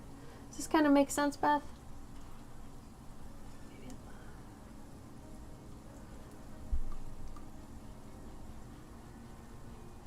You can kind of see, yeah, you're welcome. And then once you've kind of done that and you've felt out where your waves are, you can take things like this other, oh Jesus, what is that? This teal again, and go back in and like do a couple drops of bright color and bring it back once you know where everything is. Oh god, it's wet so you can't see it really. But yeah, like using the bright white is gonna make things look more like water.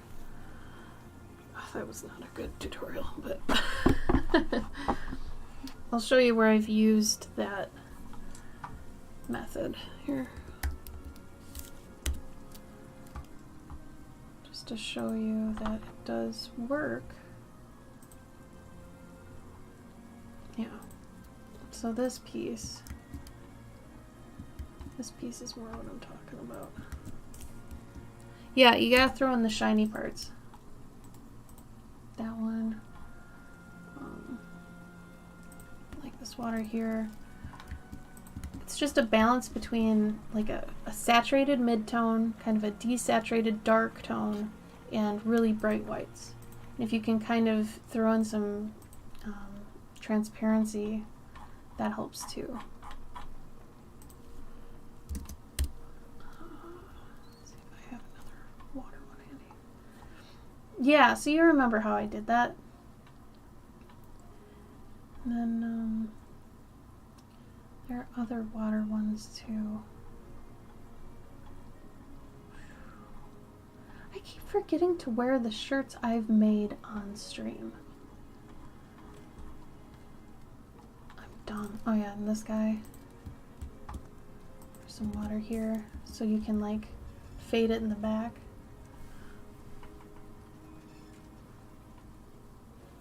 Oh good. Well, I hope you're able to do something similar. At least whatever works for you, you know?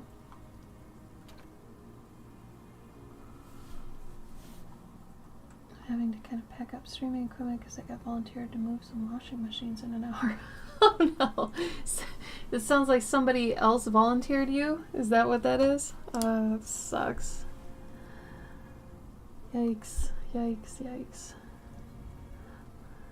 Well, I hope you at least had fun doing your own thing for a while before you go and wash or move washing machines. That can't be fun.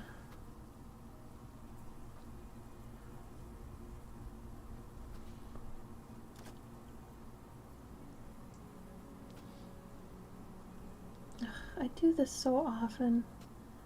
I forget where, like, I don't put in the rest of the things.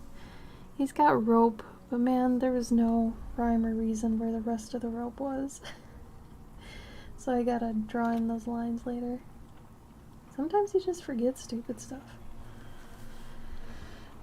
No reason why, you just forget. You're welcome, Beth. Hopefully it helped. I forgot you were at that other stream, so my apologies. You were there for that whole thing, you probably remember. Better than I do, even. Let's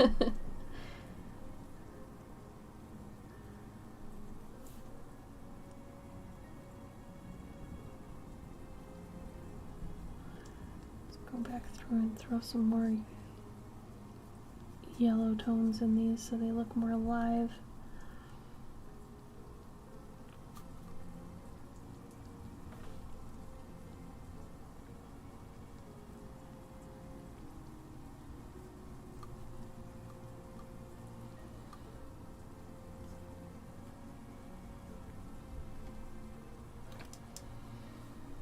Alright, so I'm going to mix a little bit, maybe some Van Dyke Brown in with this gouache so I can start shading this rope a bit.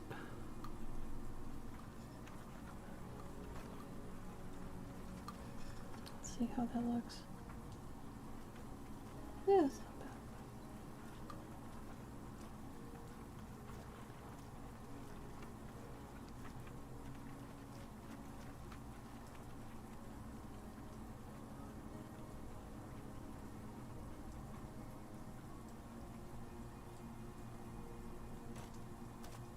And like I said, what's nice about gouache is even if it dries, I can go back and kind of blend it. So I'm going to go through and do all these shadows on the rope, and then I'll go back and blend them into the rope itself.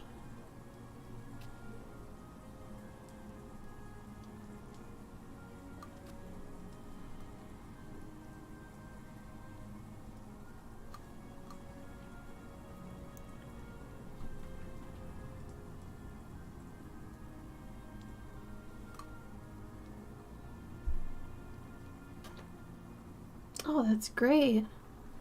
Well, Winton, if you want to share what you did in the chat, you know, show people what your streams are about, go for it. We're very share friendly here.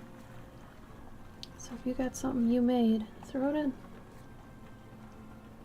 Especially since you rated me, for goodness sake.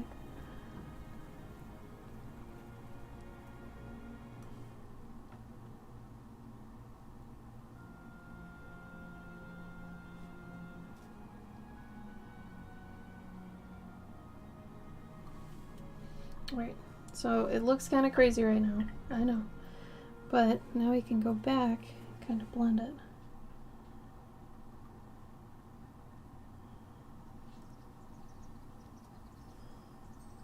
So it's not as crazy.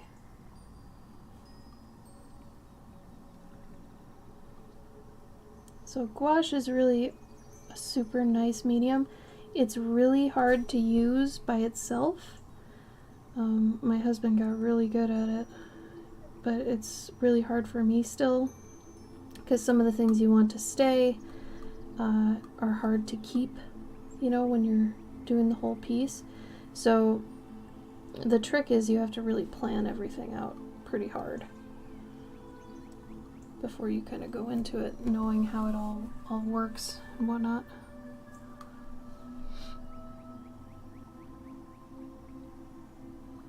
I'm going to go over here, I'm going to do some brighter areas. Did it help? Yeah? Cool. I love that that's able to be seen. Thank you, Craig. I enjoy your enthusiasm.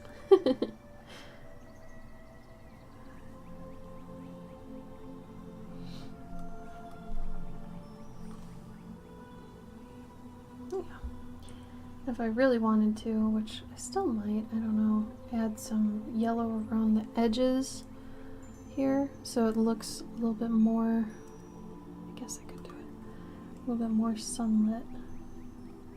Because there's too much of the same throughout here, so if I just kind of go in and I touch these edges, they're going to become a little bit more sunlit. Now, yellow doesn't always mean it's sunlit, but in some cases it does. Just don't quote me that it always means it. I don't want you going into every piece being like, yeah, add yellow. That'll do it. It's like, no. But I am going to add more yellow in here because I want the center of the piece to be very, very yellow, very vibrant. And then for it to kind of fade out towards the edges and not be as such.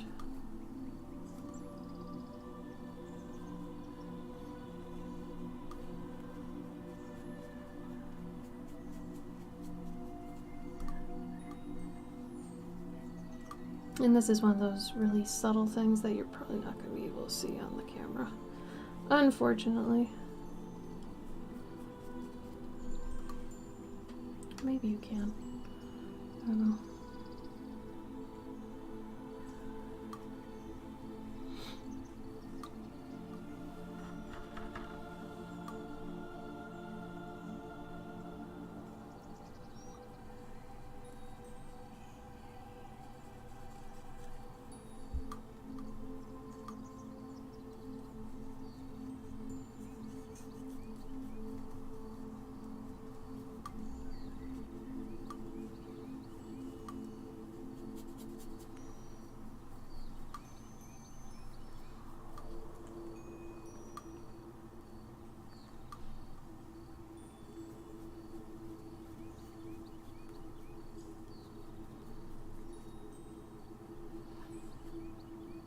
Sucks. Yesterday, for the first time in, like 2 years or something, I put out a bird feeder, and then I read online today that everybody in Illinois has to bring in their bird feeders because avian flu is spreading pretty bad or something. So I just thought the timing of that was hilarious, because the one time I'm like, yeah, I'm gonna put the bird feeder back out. Of course. Too funny.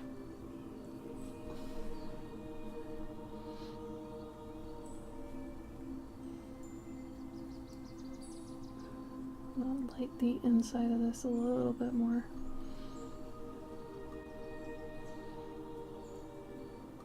Yeah. Warm.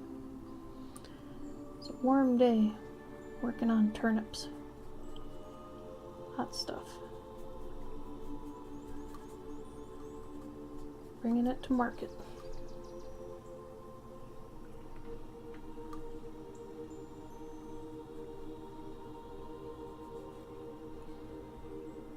I also think I got the idea for the little turnip cage basket thing, backpack, whatever, from the pears at the grocery store.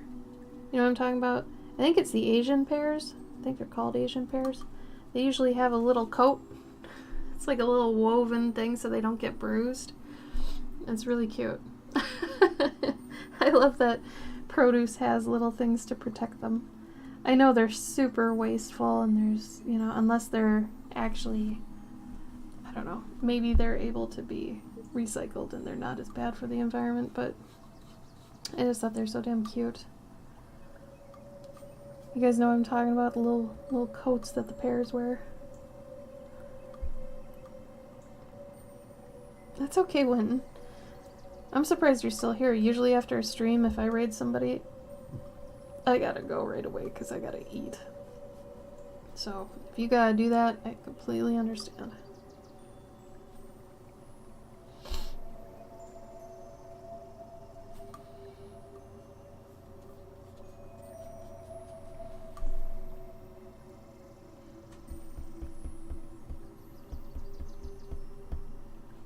So I think I need to get a little bit more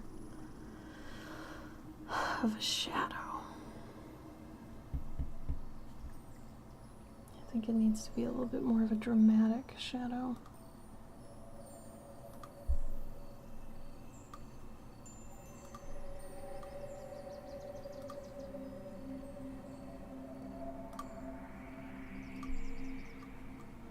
So I'm gonna mix some blue, I think it's Payne's Gray actually, with some Van Dyke Brown.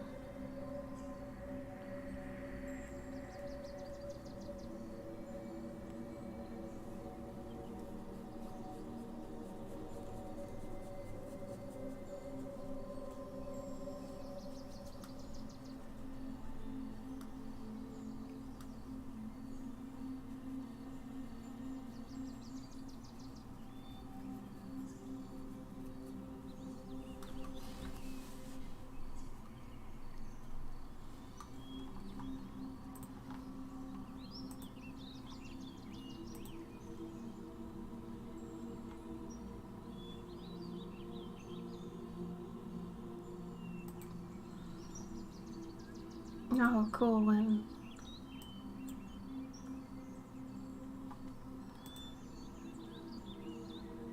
Are you making the head of an axe? Or is it a hammer you're making with a hammer?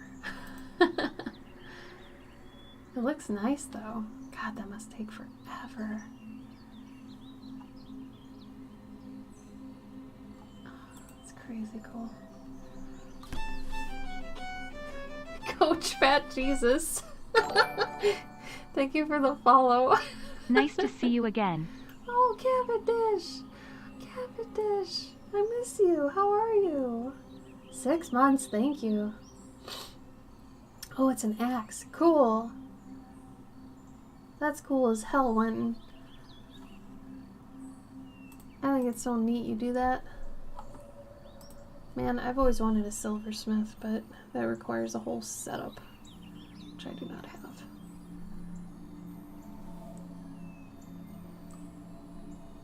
My aunt used to silversmith. Kind of wish she'd just give me her stuff, but it's probably not gonna happen.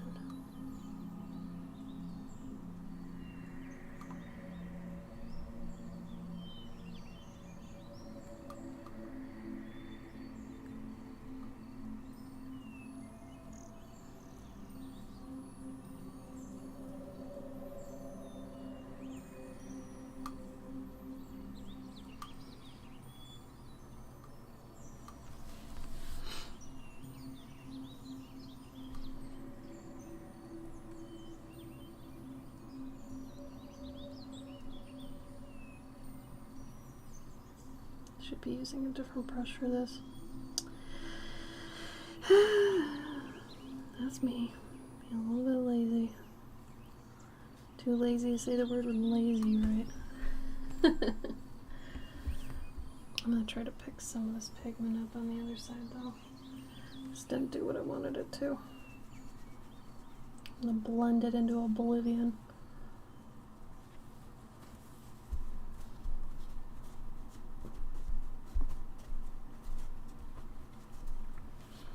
But also make it more orange over there.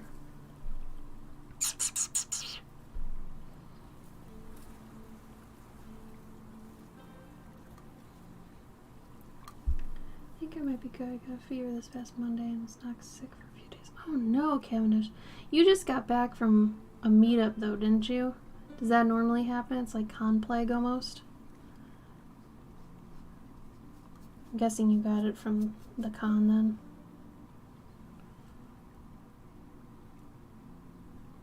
Sorry you had a fever though. That can't be comfortable, you know.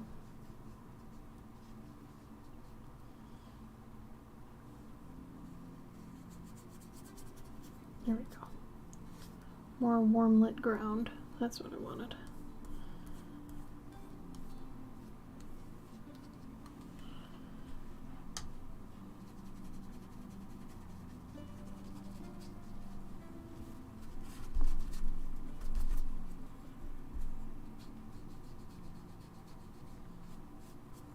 There we go. That's more what I wanted. Okay. It's working for me now.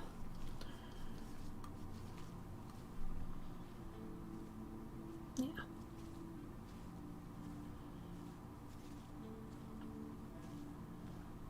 I think I want a deeper blue up here. Oh wow, that's gonna kill it. You are too blue.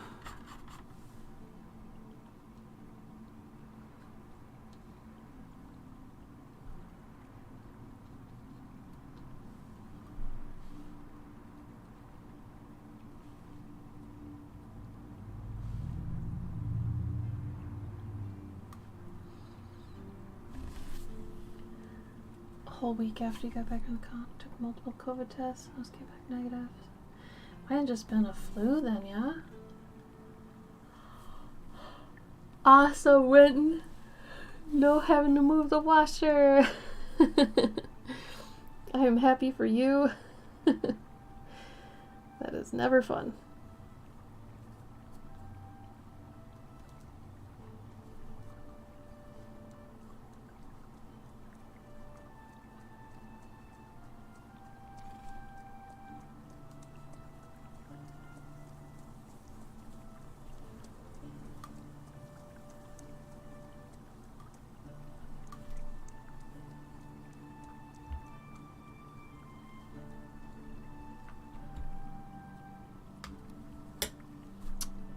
I need to add more sunlight on the back of this turnip. So actually add some yellow, some red, get some orange going, test it, and put it down.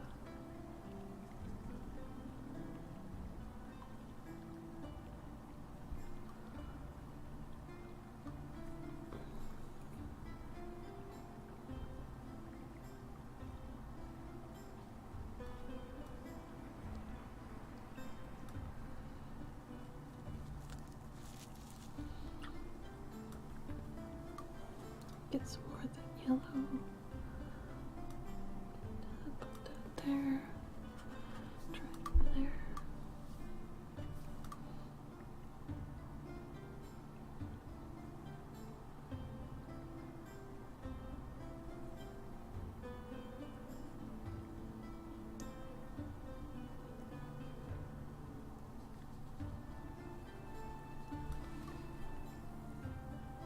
I'm gonna have to shade the inside of this turnip right now.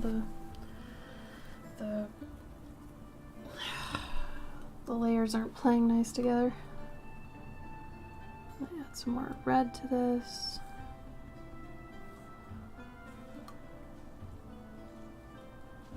Because even though it's purple, if it's in the sun, it's more red.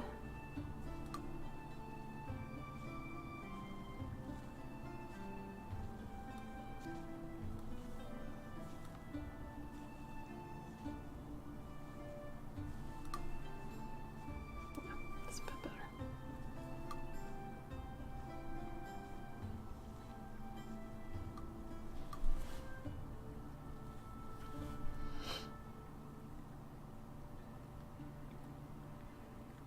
Yeah.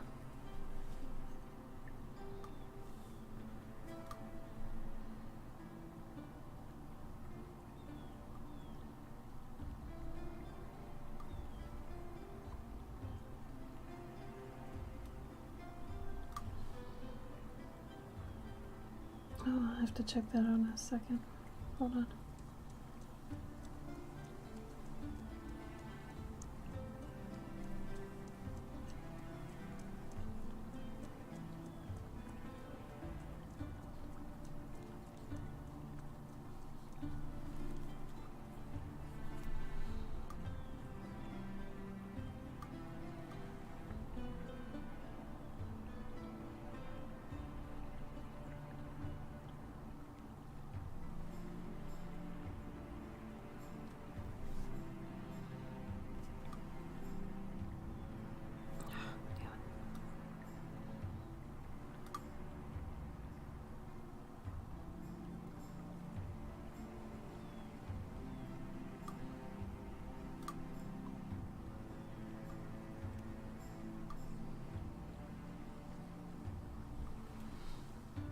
Yeah, alright. Oh, it's getting hot in here.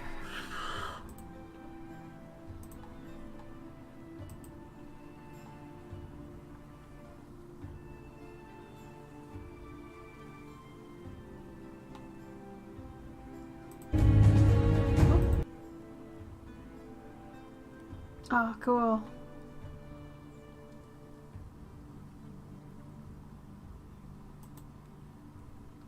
Do you do any like decoration on it?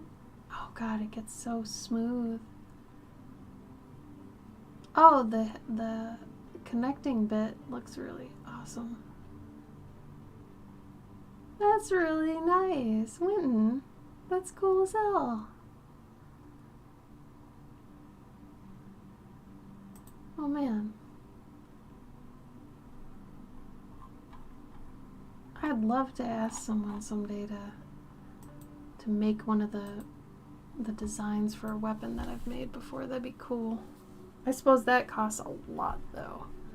I've never thought about actually commissioning somebody to do, you know, like an actual reproduction of a weapon I've designed. But that'd be cool as hell.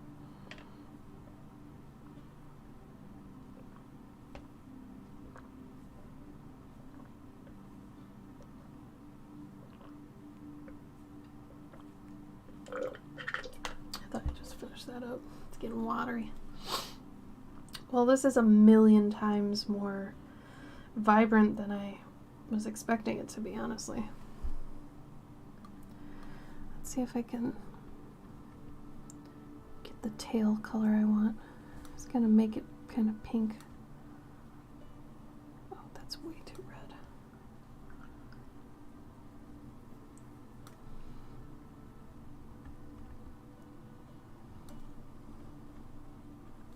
That seems pretty good. Oh man, this is too big of a brush. Ashley, you know better. I know. I know. Alright. Let's use this brush. Okay.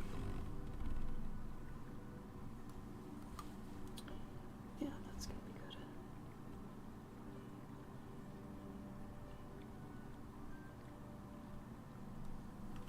There we go. Some juicy gouache right now.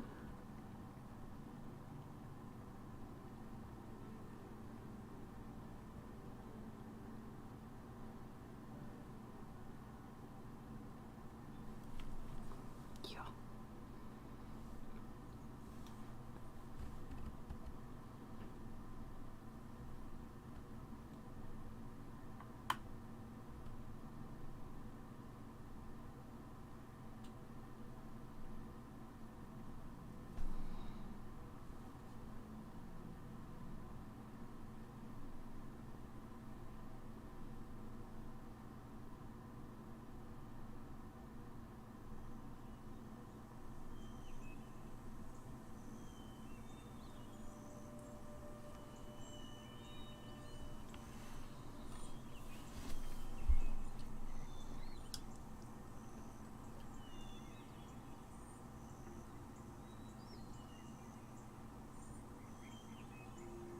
That's a good point, NP.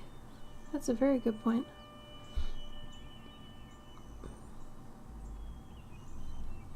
I'm sure Cavendish knows, though. He still goes to events and things.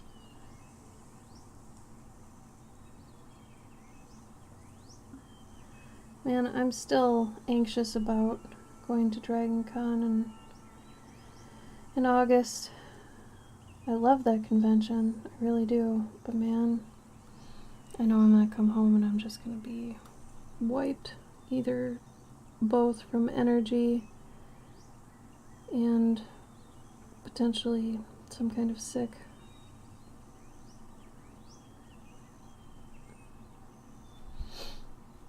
I know it's coming.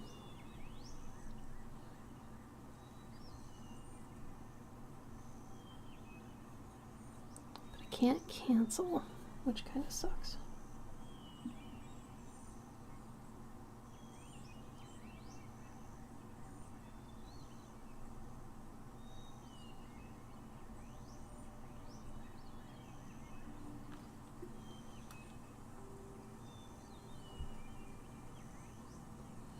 Yeah, it's a great con.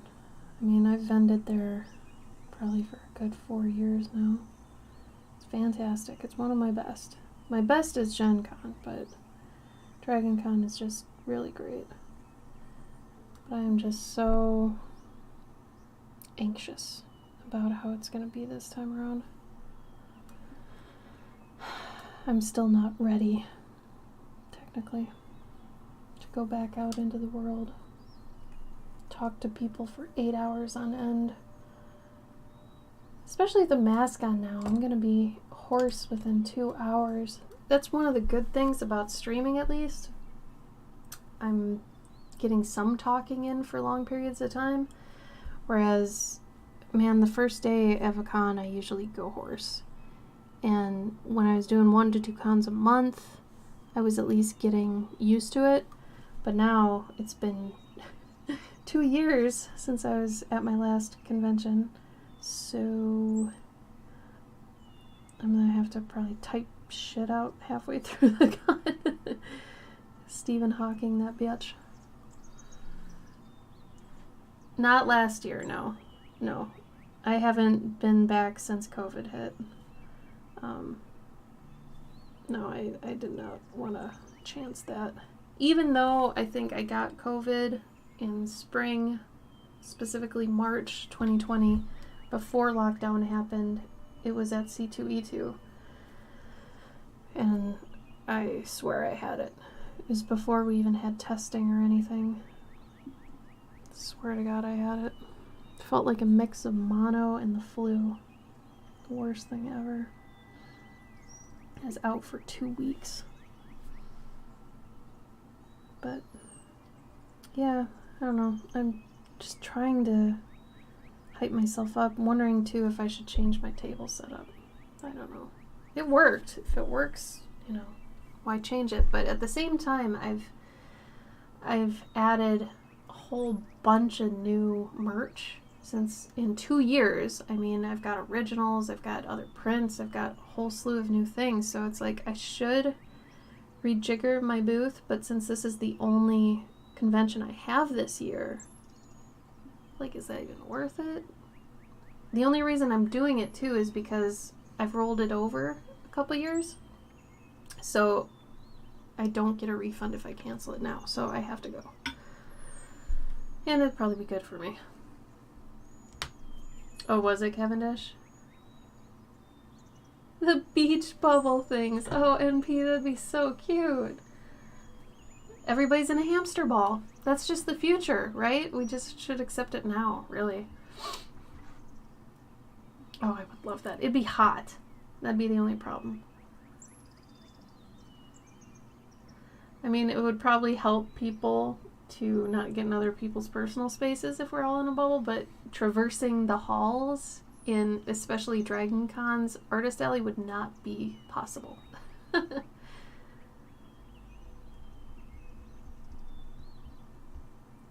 Ugh. Yeah.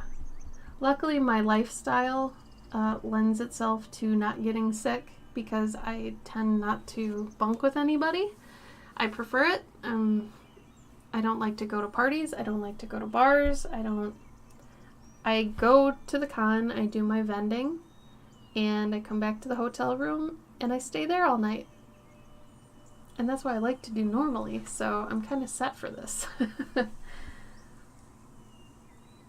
In the inflatable room? Cute, Cavendish. Oh, were they Cavendish? Same room.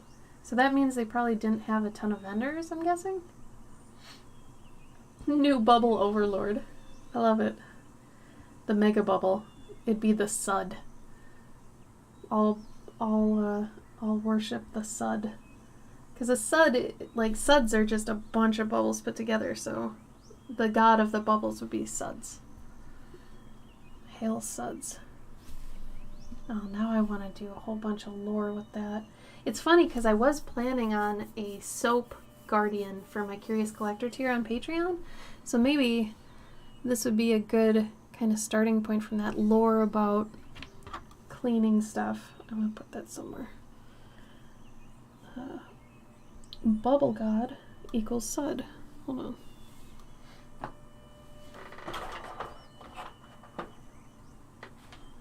I like that it almost sounds like sun, too. There we go. 2,000? Oh my god, that's tiny. Tiny, tiny, tiny. Bubble God. I gotta start writing D&D campaigns. I think I'd be good at it. AC in them and we're set for bubble heaven. I'm into it. Really, I am. I don't know. The worst con I've ever been to, I won't name it, but it just, well, it doesn't help. I guess it's not around anymore. I think the year I did it, the one and only year I did it, was its last year. Rest in peace. There were 90 people at the con. And it used to get hundreds of people at least. And the year I went, there were 90 people. And I think, or no, it was 200 people. Sorry, I got my numbers screwed up. 200 people at this con. I made $90 in 3 days. That's terrible. That's so bad. I was like, oh, we weren't doing anything like the entire time because it was a regular convention setup. Like there were vendors and all these things, but there's like a person that would walk by every hour. It was terrible. Oh my god. It was somewhat embarrassing for real. But anyway, I feel so bad for that con. Because Gabe used to go to it in its heyday, and he said it was great. Back in the day, it was awesome, and, you know, when they had the right venue. Apparently what fell through was this venue that they had was far away from public transit. So they couldn't get people, like, chartering in at all. So I guess that was the knife in the coffin there. Or sorry, the nail in the coffin, knife in the coffin. That's not even a commission for me, dude. Like, unless it was like a 5x7. Seriously. Ugh. It's no good.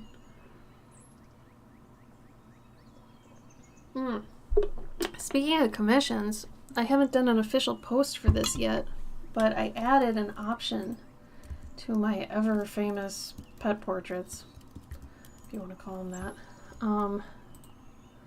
But I'm doing a cheaper version that's just pencils. Because honestly, I'm going to be 100% transparent right now. I have the most fun penciling. I really don't care for coloring, as I'm watercoloring. I really don't care too much for it. It's fun, I can do it, but it isn't what I get super proud of. I get super proud of pencils. And, God, I wish I could show you my pencils. Hold on. I'll ask him to bring me.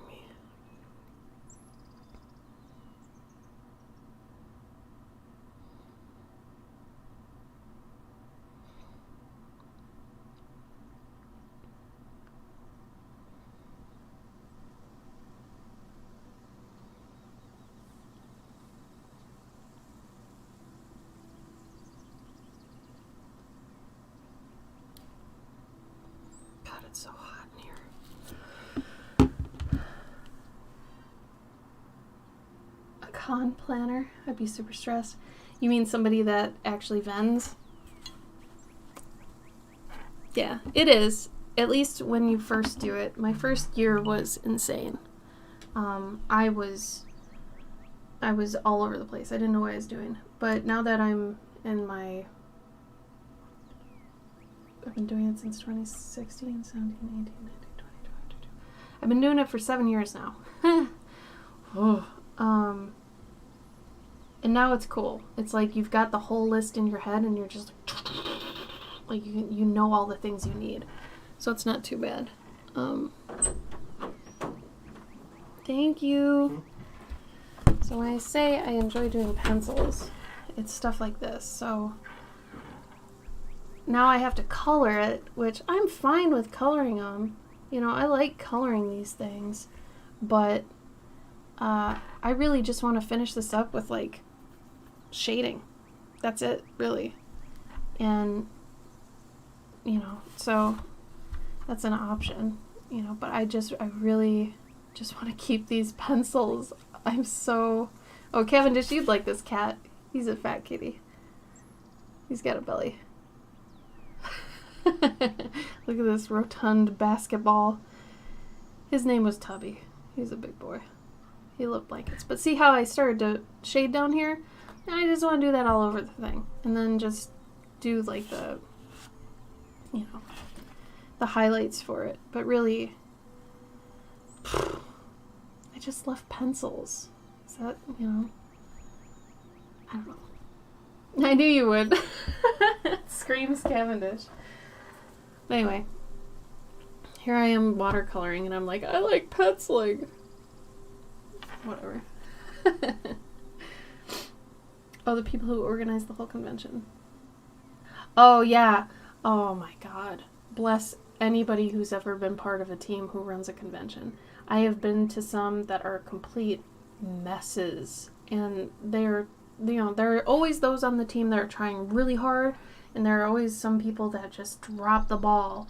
And the people who are trying really hard have to just pick up all the slack from the people who are sucking. And it's sad, because as somebody who's tabling or vending at a convention like that, you know there are those who are trying their best. So you don't necessarily want to talk shit about the con. because the con isn't a reflection necessarily of those people. You want to give them the credit, but, you know, they end up usually weeding out the people who just can't do it. But, yeah, I can't imagine the stress they're under. Seriously. Especially the ones that are the big 4-day cons, like Emerald City, New York Comic Con, Seattle, RoseCon. I think that's the one I was thinking of. Rose City? You know, in San Diego and all those, like, I can't even imagine that stress. It's Catterday. Oh, I suppose. I definitely get a ton of cat portraits, so. Oh, man. I didn't change my working on. Why do I even have this if I never change it? I feel dumb. Sometimes just dumb. This thing up here. This banner. Whole time. Meet up with me at Denny's and spend hours bitching about the trauma and the things going wrong, and then ask if I wanted to volunteer and be part of that mess. Right? Oh my god. One of my patrons is one of the AV people that works for like 2 or 3 conventions. They're smaller, but she's amazing. She's a fantastic person. She just does so much work, and she does the audiovisual stuff for all these conventions. And yeah, the horror stories I hear from her. Oh my god. I could never. Yeah, group assignments in school. Oh my god, that's a perfect analogy. Perfect. Like, there's always going to be 1 or 2 people who take on all of it. It's like, I'll just do it, you know, and then there's the people that just won't even. Oh my god. I can't even imagine that stress. I don't want that anymore. Yeah, and it will suck just like this. What were the people who were doing all the work in those group assignments supposed to learn from that real world scenario? Just that, yeah, you're right. You're going to be doing it all. Doesn't that suck? Like, what is that? That's not going to help them. That's going to help them be like me and go and work for yourself because you don't want to work with people. That's my story. I mean, I can be a team player, but man, if I got the choice, I am not gonna be. I do not want to be. Like, I'm gonna work for myself because I can barely handle taking care of myself some days. I'm not gonna take care of other people. Hell no. F that noise.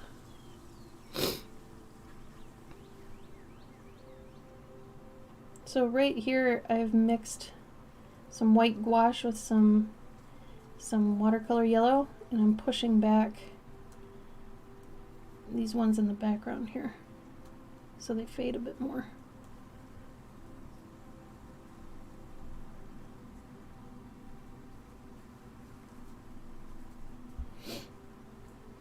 And then I'll kind of blend them as much as I can, at least.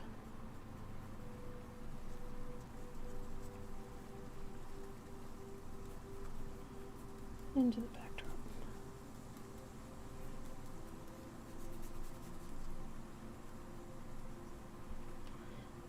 And I know it's blending pretty hard with the leaves themselves, so I'll probably do a white around them. Make them stick out a little bit more.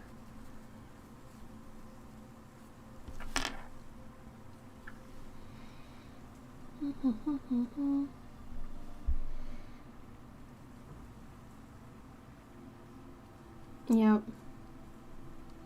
Oh man, I hated those projects. If I knew then what I know now, I would have just been like, no, I'm not doing that.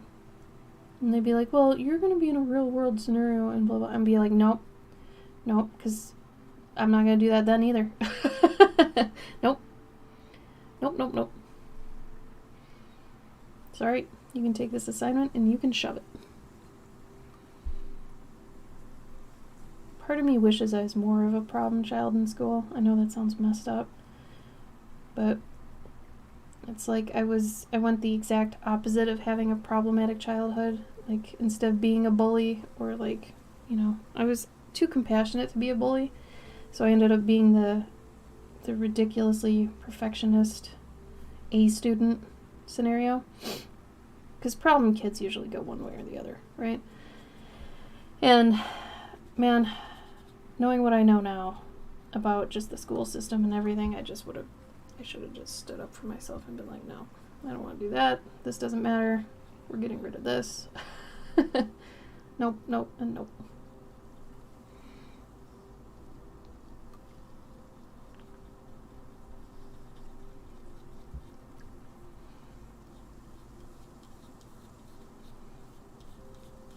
Blend, blend, blend. Blend and blend and blend. Blending is the secret.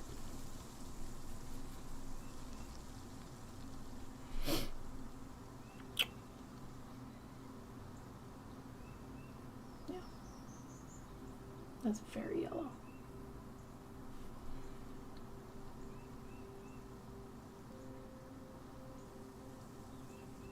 Oh yeah, torture. 100% torture. They don't know how to deal with it. Hell, man, adults don't know how to deal with it.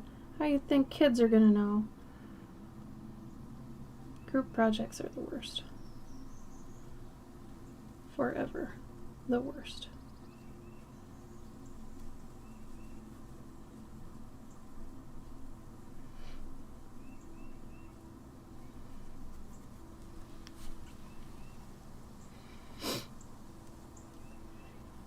I would say if you are a watercolor artist and you don't really care for gouache, I would still say to have a tube of white gouache on hand, just because you can always take that and tint it with watercolor and technically fix anything you need to.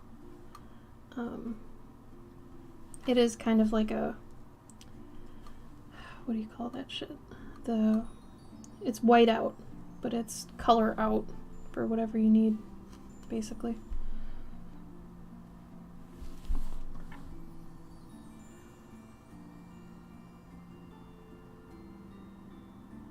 To nope right out of those. Maybe that was the point. Maybe they gave us the group projects so we'd know not to get into group projects when we're adults. Maybe you're right. Maybe that was the point.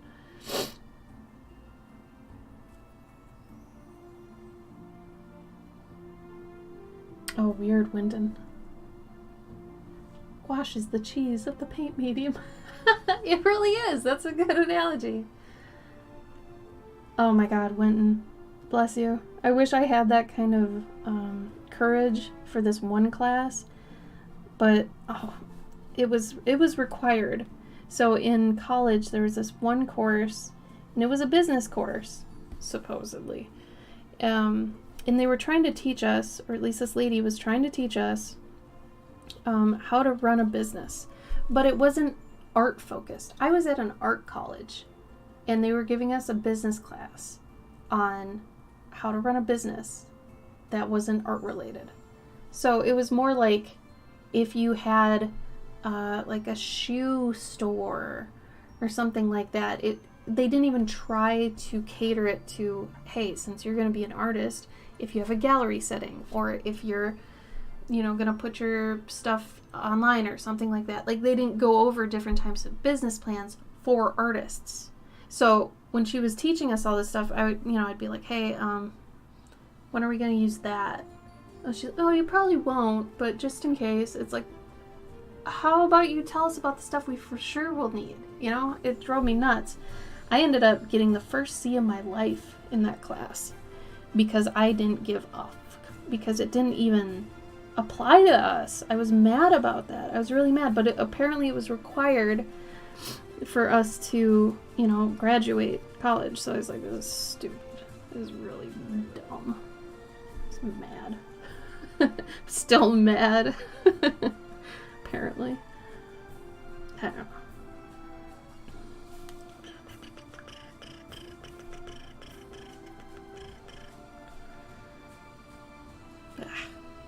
Let it go. Let it go.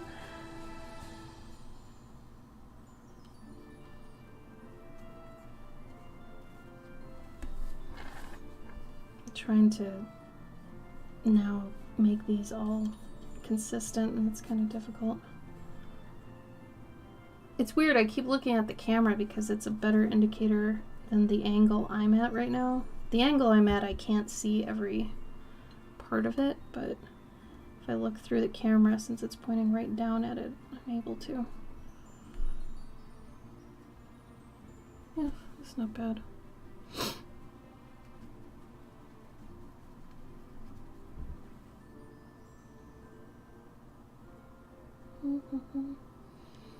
That back one's bothering me just a smidge.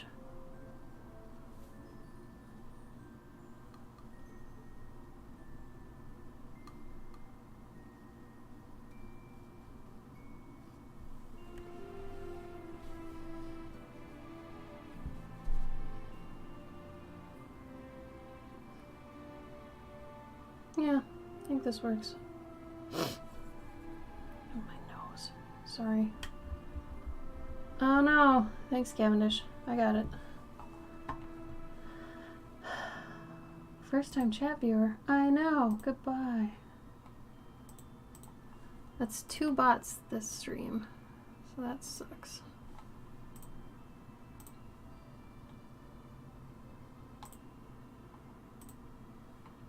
Sad thing is those actually work on some people.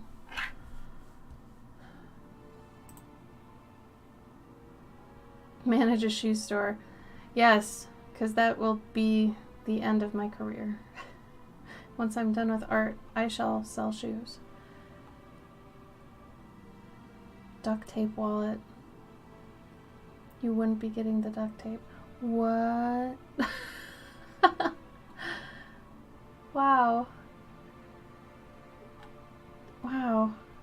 Does that even have anything to do with what you were there for? Small business owners 50% of the time I have. You know, that's weird because the art school I went to, they assumed that you were going to get a job as like an animator working for like Wendy's and animating their menus and stuff that would show up on monitors and things like that, or doing commercials for like Best Buy. And maybe that was because our art school was kind of in the heart of a bunch of those companies. Like Target and Best Buy, for sure, are like their headquarters are in Minnesota. So I went to the Art Institute International Minnesota, AI, right? And that one, like down the street, was Target HQ. So I assume most of that curriculum was probably geared for people who were going to end up in those places. So ours did not assume that we'd be small business owners. They didn't teach us shit about that, which I wish they would. But yeah. You went to the Art Institute of Chicago? I wonder if you knew the people I knew, or no. Winton, when did you go?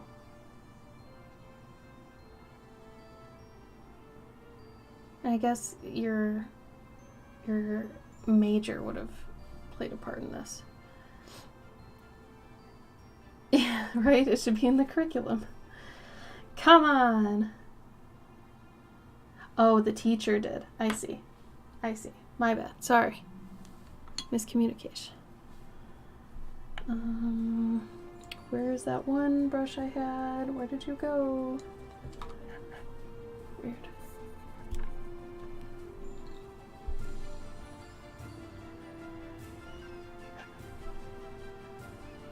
Well, apparently the Art Institute in Chicago wasn't great either. All my current friends and my husband went there. So every AI was apparently bullshit. So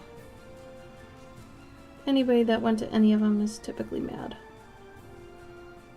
I haven't met anyone who went that isn't mad.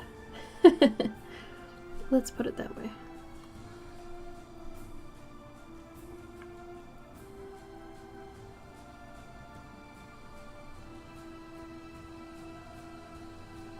But then the next best art school that was in Minnesota for me was MCAD, and that was like $100,000 to go to, where AI was just like, I think I paid $60K. It was a 64K tuition for 4-year whatever.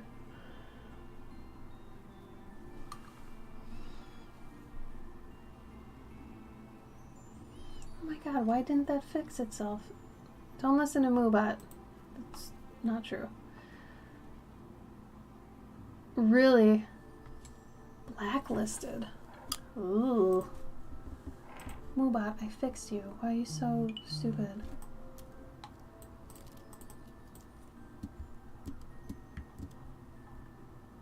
Oh. No, that should be fine. Why did it not save it?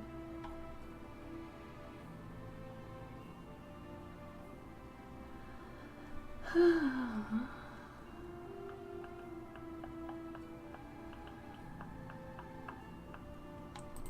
don't know why it's not updating. Huh. Well, it exists.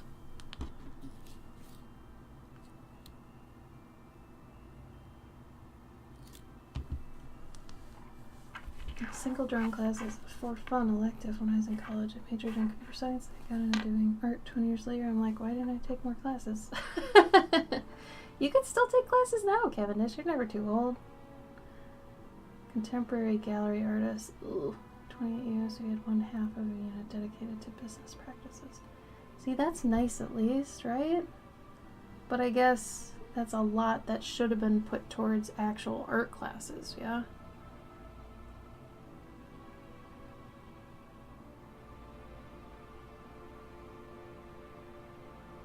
Wow, really, Winton? Oh my god. What a doucher.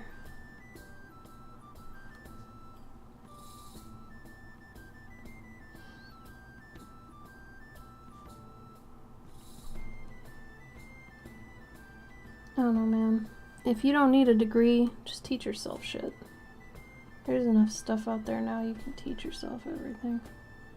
If you need a degree, that sucks. But if you don't, F it. Go to YouTube. Yeah, it was bad.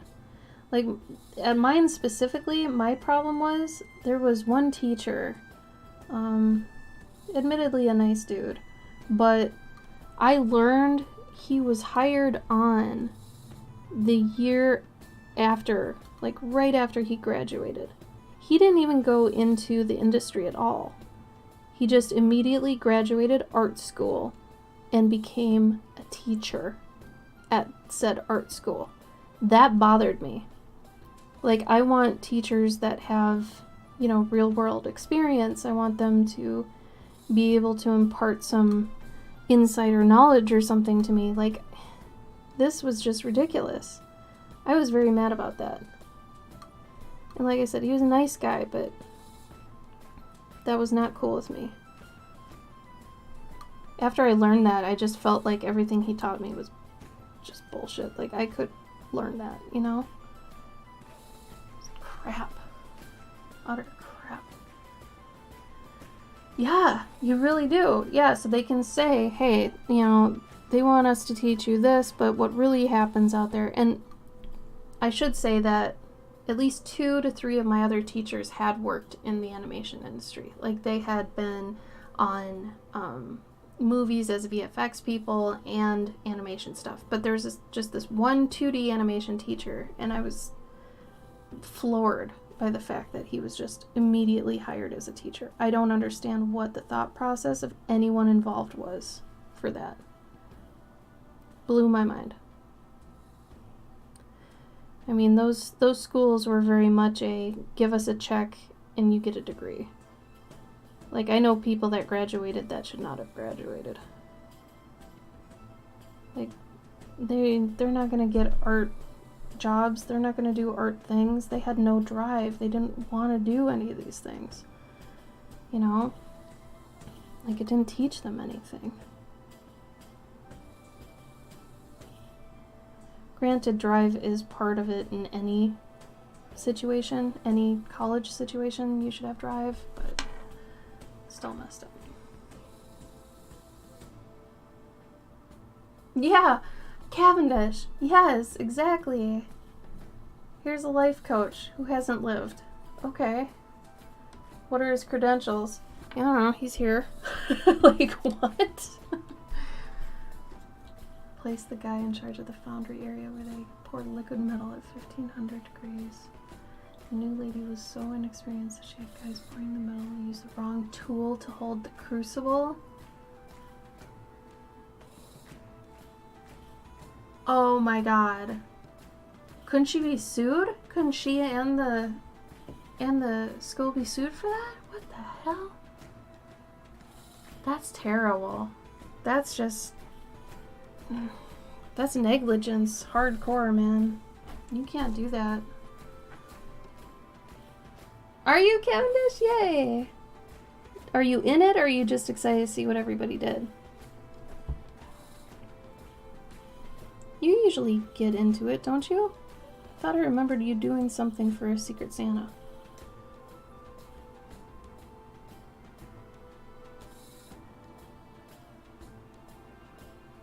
Did they really box? Oh my god.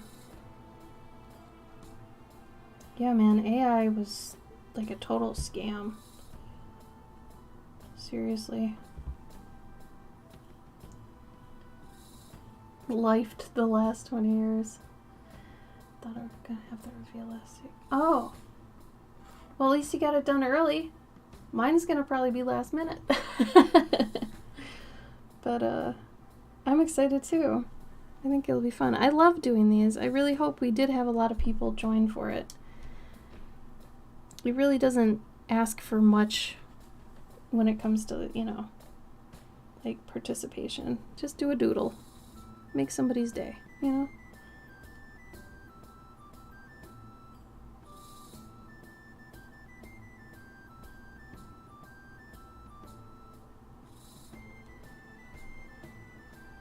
And this should dry lighter, not just white, so let's hope it did that.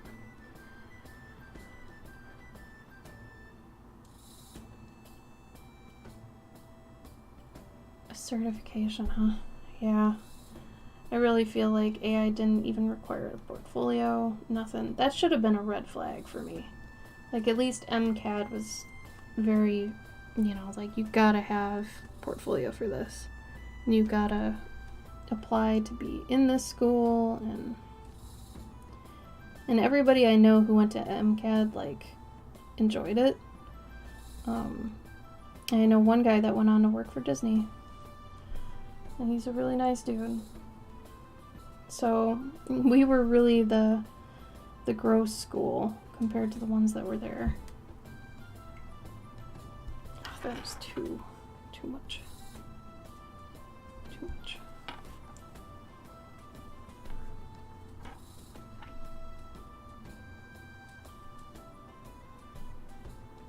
Oh, that's good. Damn, box. That's fantastic. I'm happy for you. It's true, Cavendish. Did you not get any info from Glitter about them? You should have. She should have given you some info about it. Because everybody's supposed to give her some info, and then she gives it to you. Did she not do that?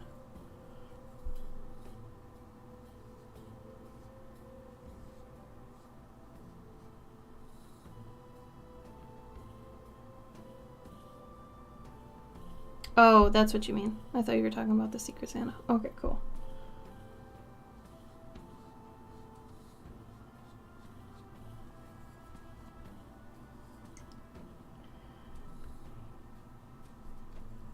Accidentally got some of this here. Clean that up.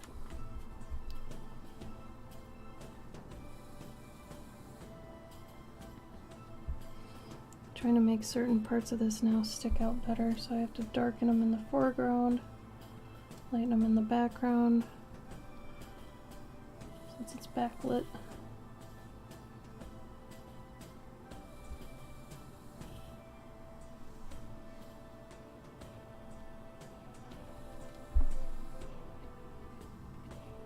Oh wow. NP, that's awesome.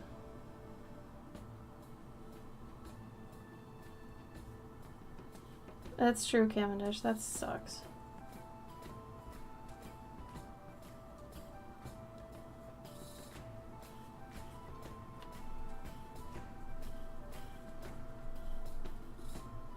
No, so ours works like you get randomly matched up with somebody to make art for, and they'll give the person in charge like their likes and stuff. So if I told you, okay, my likes include microworlds, fantasy animals, all that kind of stuff, then she tells whoever randomly gets you as the designee, whatever, the giftee, tells you all this stuff about them so you can make a piece of art for them. We don't usually have a prompt for Secret Santa on ours. Australia, wow. You've been around. That's crazy. How cool, though.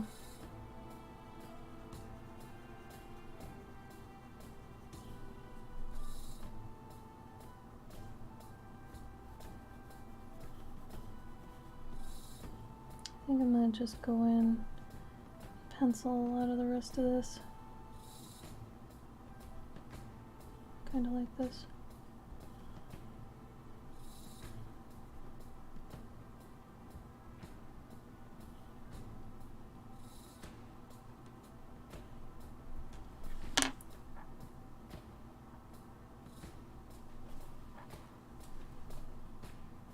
Oh, I see. Okay. So you take like a little piece about it and you take a piece of you and do it? That's cool. Yeah, who knows? I do like that part about it, that there's that aspect of just surprise, you know?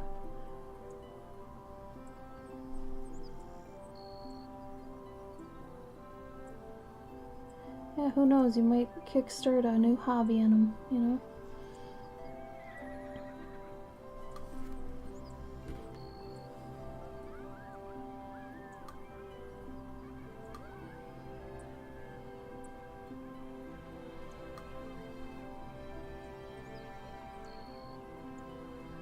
It's funny, I keep telling myself the next time I do watercolor, I'm gonna do it in my digital style. And I always fail. I always end up rendering it like I'm doing right now. Just always funny to me.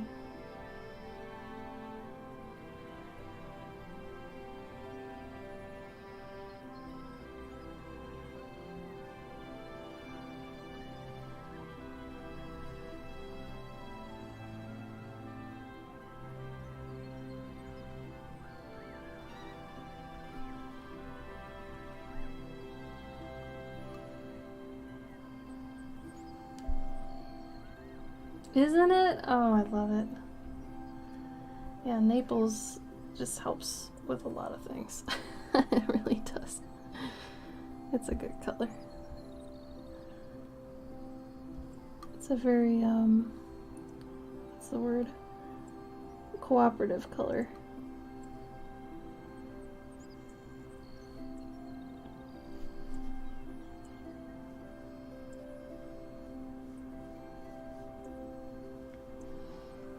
Get in some of these striations of the vegetable.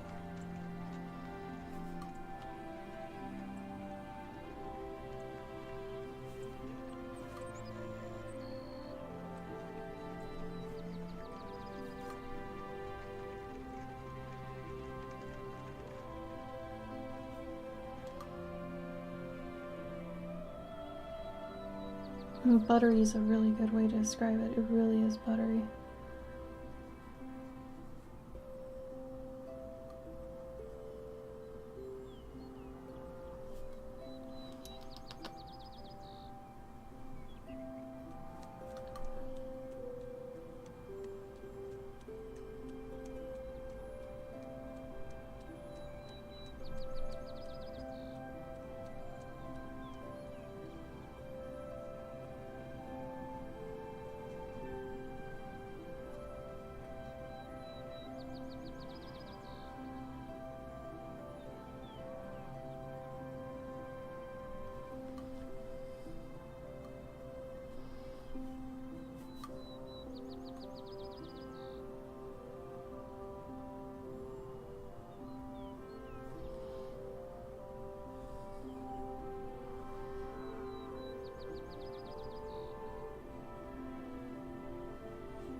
Cute.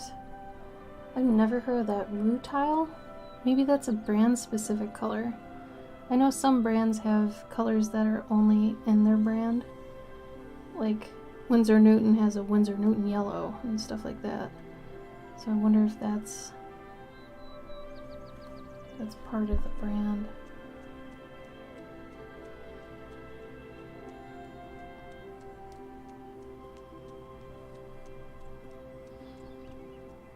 Yeah, I like yellow ochre when it comes to some watercolors. The yellow ochre's pretty.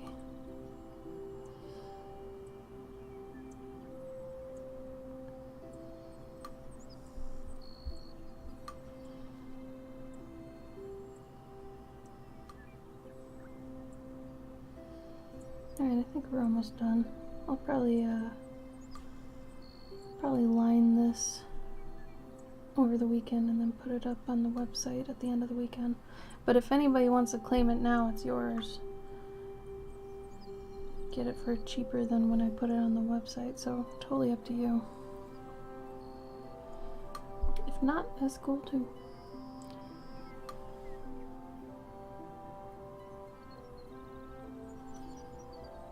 Schminky? Yeah.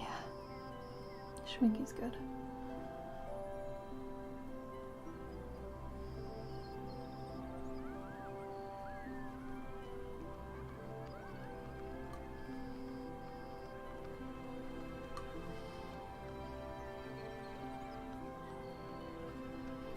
They don't really have Schminky too much here in the US. It's harder to find.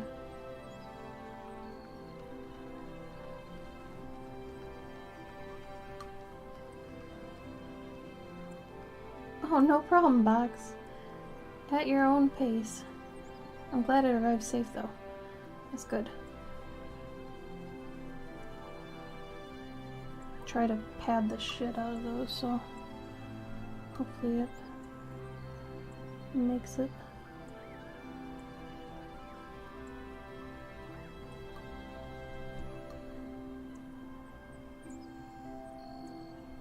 Cute.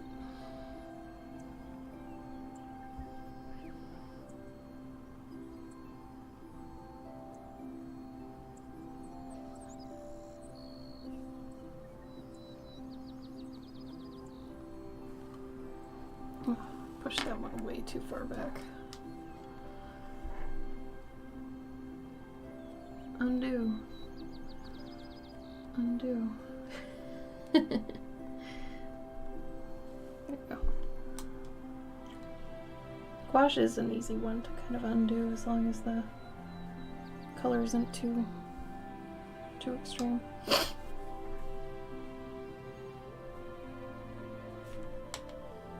This one has blonde.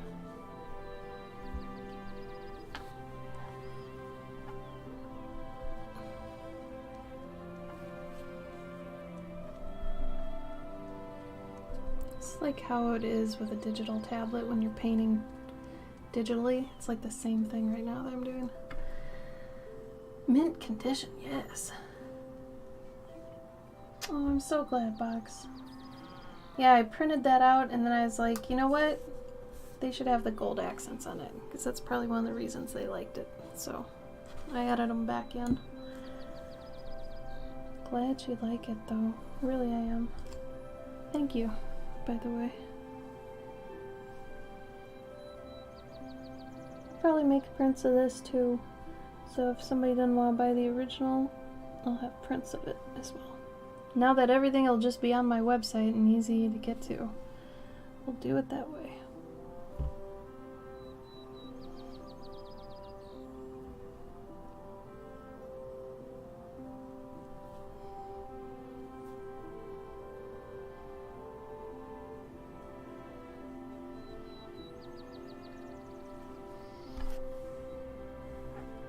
Alright, I think I'm gonna go.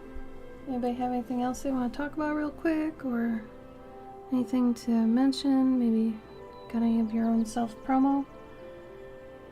Just a reminder for any of my patrons, physical rewards will be going out next week. So if you're a curious collector or a Clover card person, you will be getting Probably late next week. Somewhere around there. Physical rewards usually ship at the end of the month, so they're coming. I usually have to do my more pressing work at the beginning of the month, and then the rest of the month is for Patreon stuff. Aw, thanks, Evie. Thank you for being here for it. I appreciate that. So, be sure to follow me on at least Instagram if you want to know when this goes up as an original, and also prints. I figure now that I have the ability to just put up as many things as I want on my website, might as well just make prints of stuff in case somebody wants them. So, that'll probably happen on Monday. So, stay frosty. We'll do it that way. What else? I think that's it.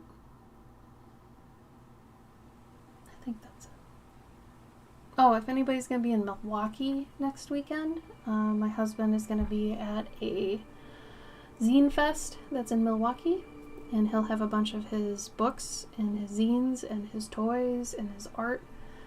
He'll be there. Oh yeah, Cavendish, I updated it hard. It's now, like, no Etsy anymore. It's all on there. I am! Yes, NP. So, we will be doing Journey June for the 5th year. So, here are my husband's links, and then here is info for Journey June. So, yeah. How cool stuff. Yeah, me too, except it's hotter outside than it is in here, and I'm starting to sweat. So, yeah, Milwaukee, Journey June. Yeah, so start getting hyped. I'm going to start hitting Journey June hard come May. So you'll be hearing me talk a lot more about it, and we'll be doing hero designs on stream. Most of my streams for May and June are going to be revolving around Journey June. So it should be fun though. I'll probably paint some concept work for the character that I end up doing, whatever that is. I haven't decided yet. I might even design the character on stream. We'll see. So stay tuned for that. That'll be fun. You'll see the whole story and the character just develop and happen. Should be fun. So I hope you guys have a wonderful rest of your weekend. Enjoy it. Eat good food. Exercise a little. Sleep a lot. And then enjoy next week, and I'll see you next weekend. I might have to either do it from my desk and have the dogs interrupting me, or I might have to postpone it. We'll see, because Gabe's going to be gone, and usually he babysits the dogs while I'm streaming. We'll see. If I'm in a combative mood and like, yeah, I can do this, then I might stream, so we'll see. Anyway, see you guys next time, okay? Please be careful and take care of everybody, including yourself. Okay, bye.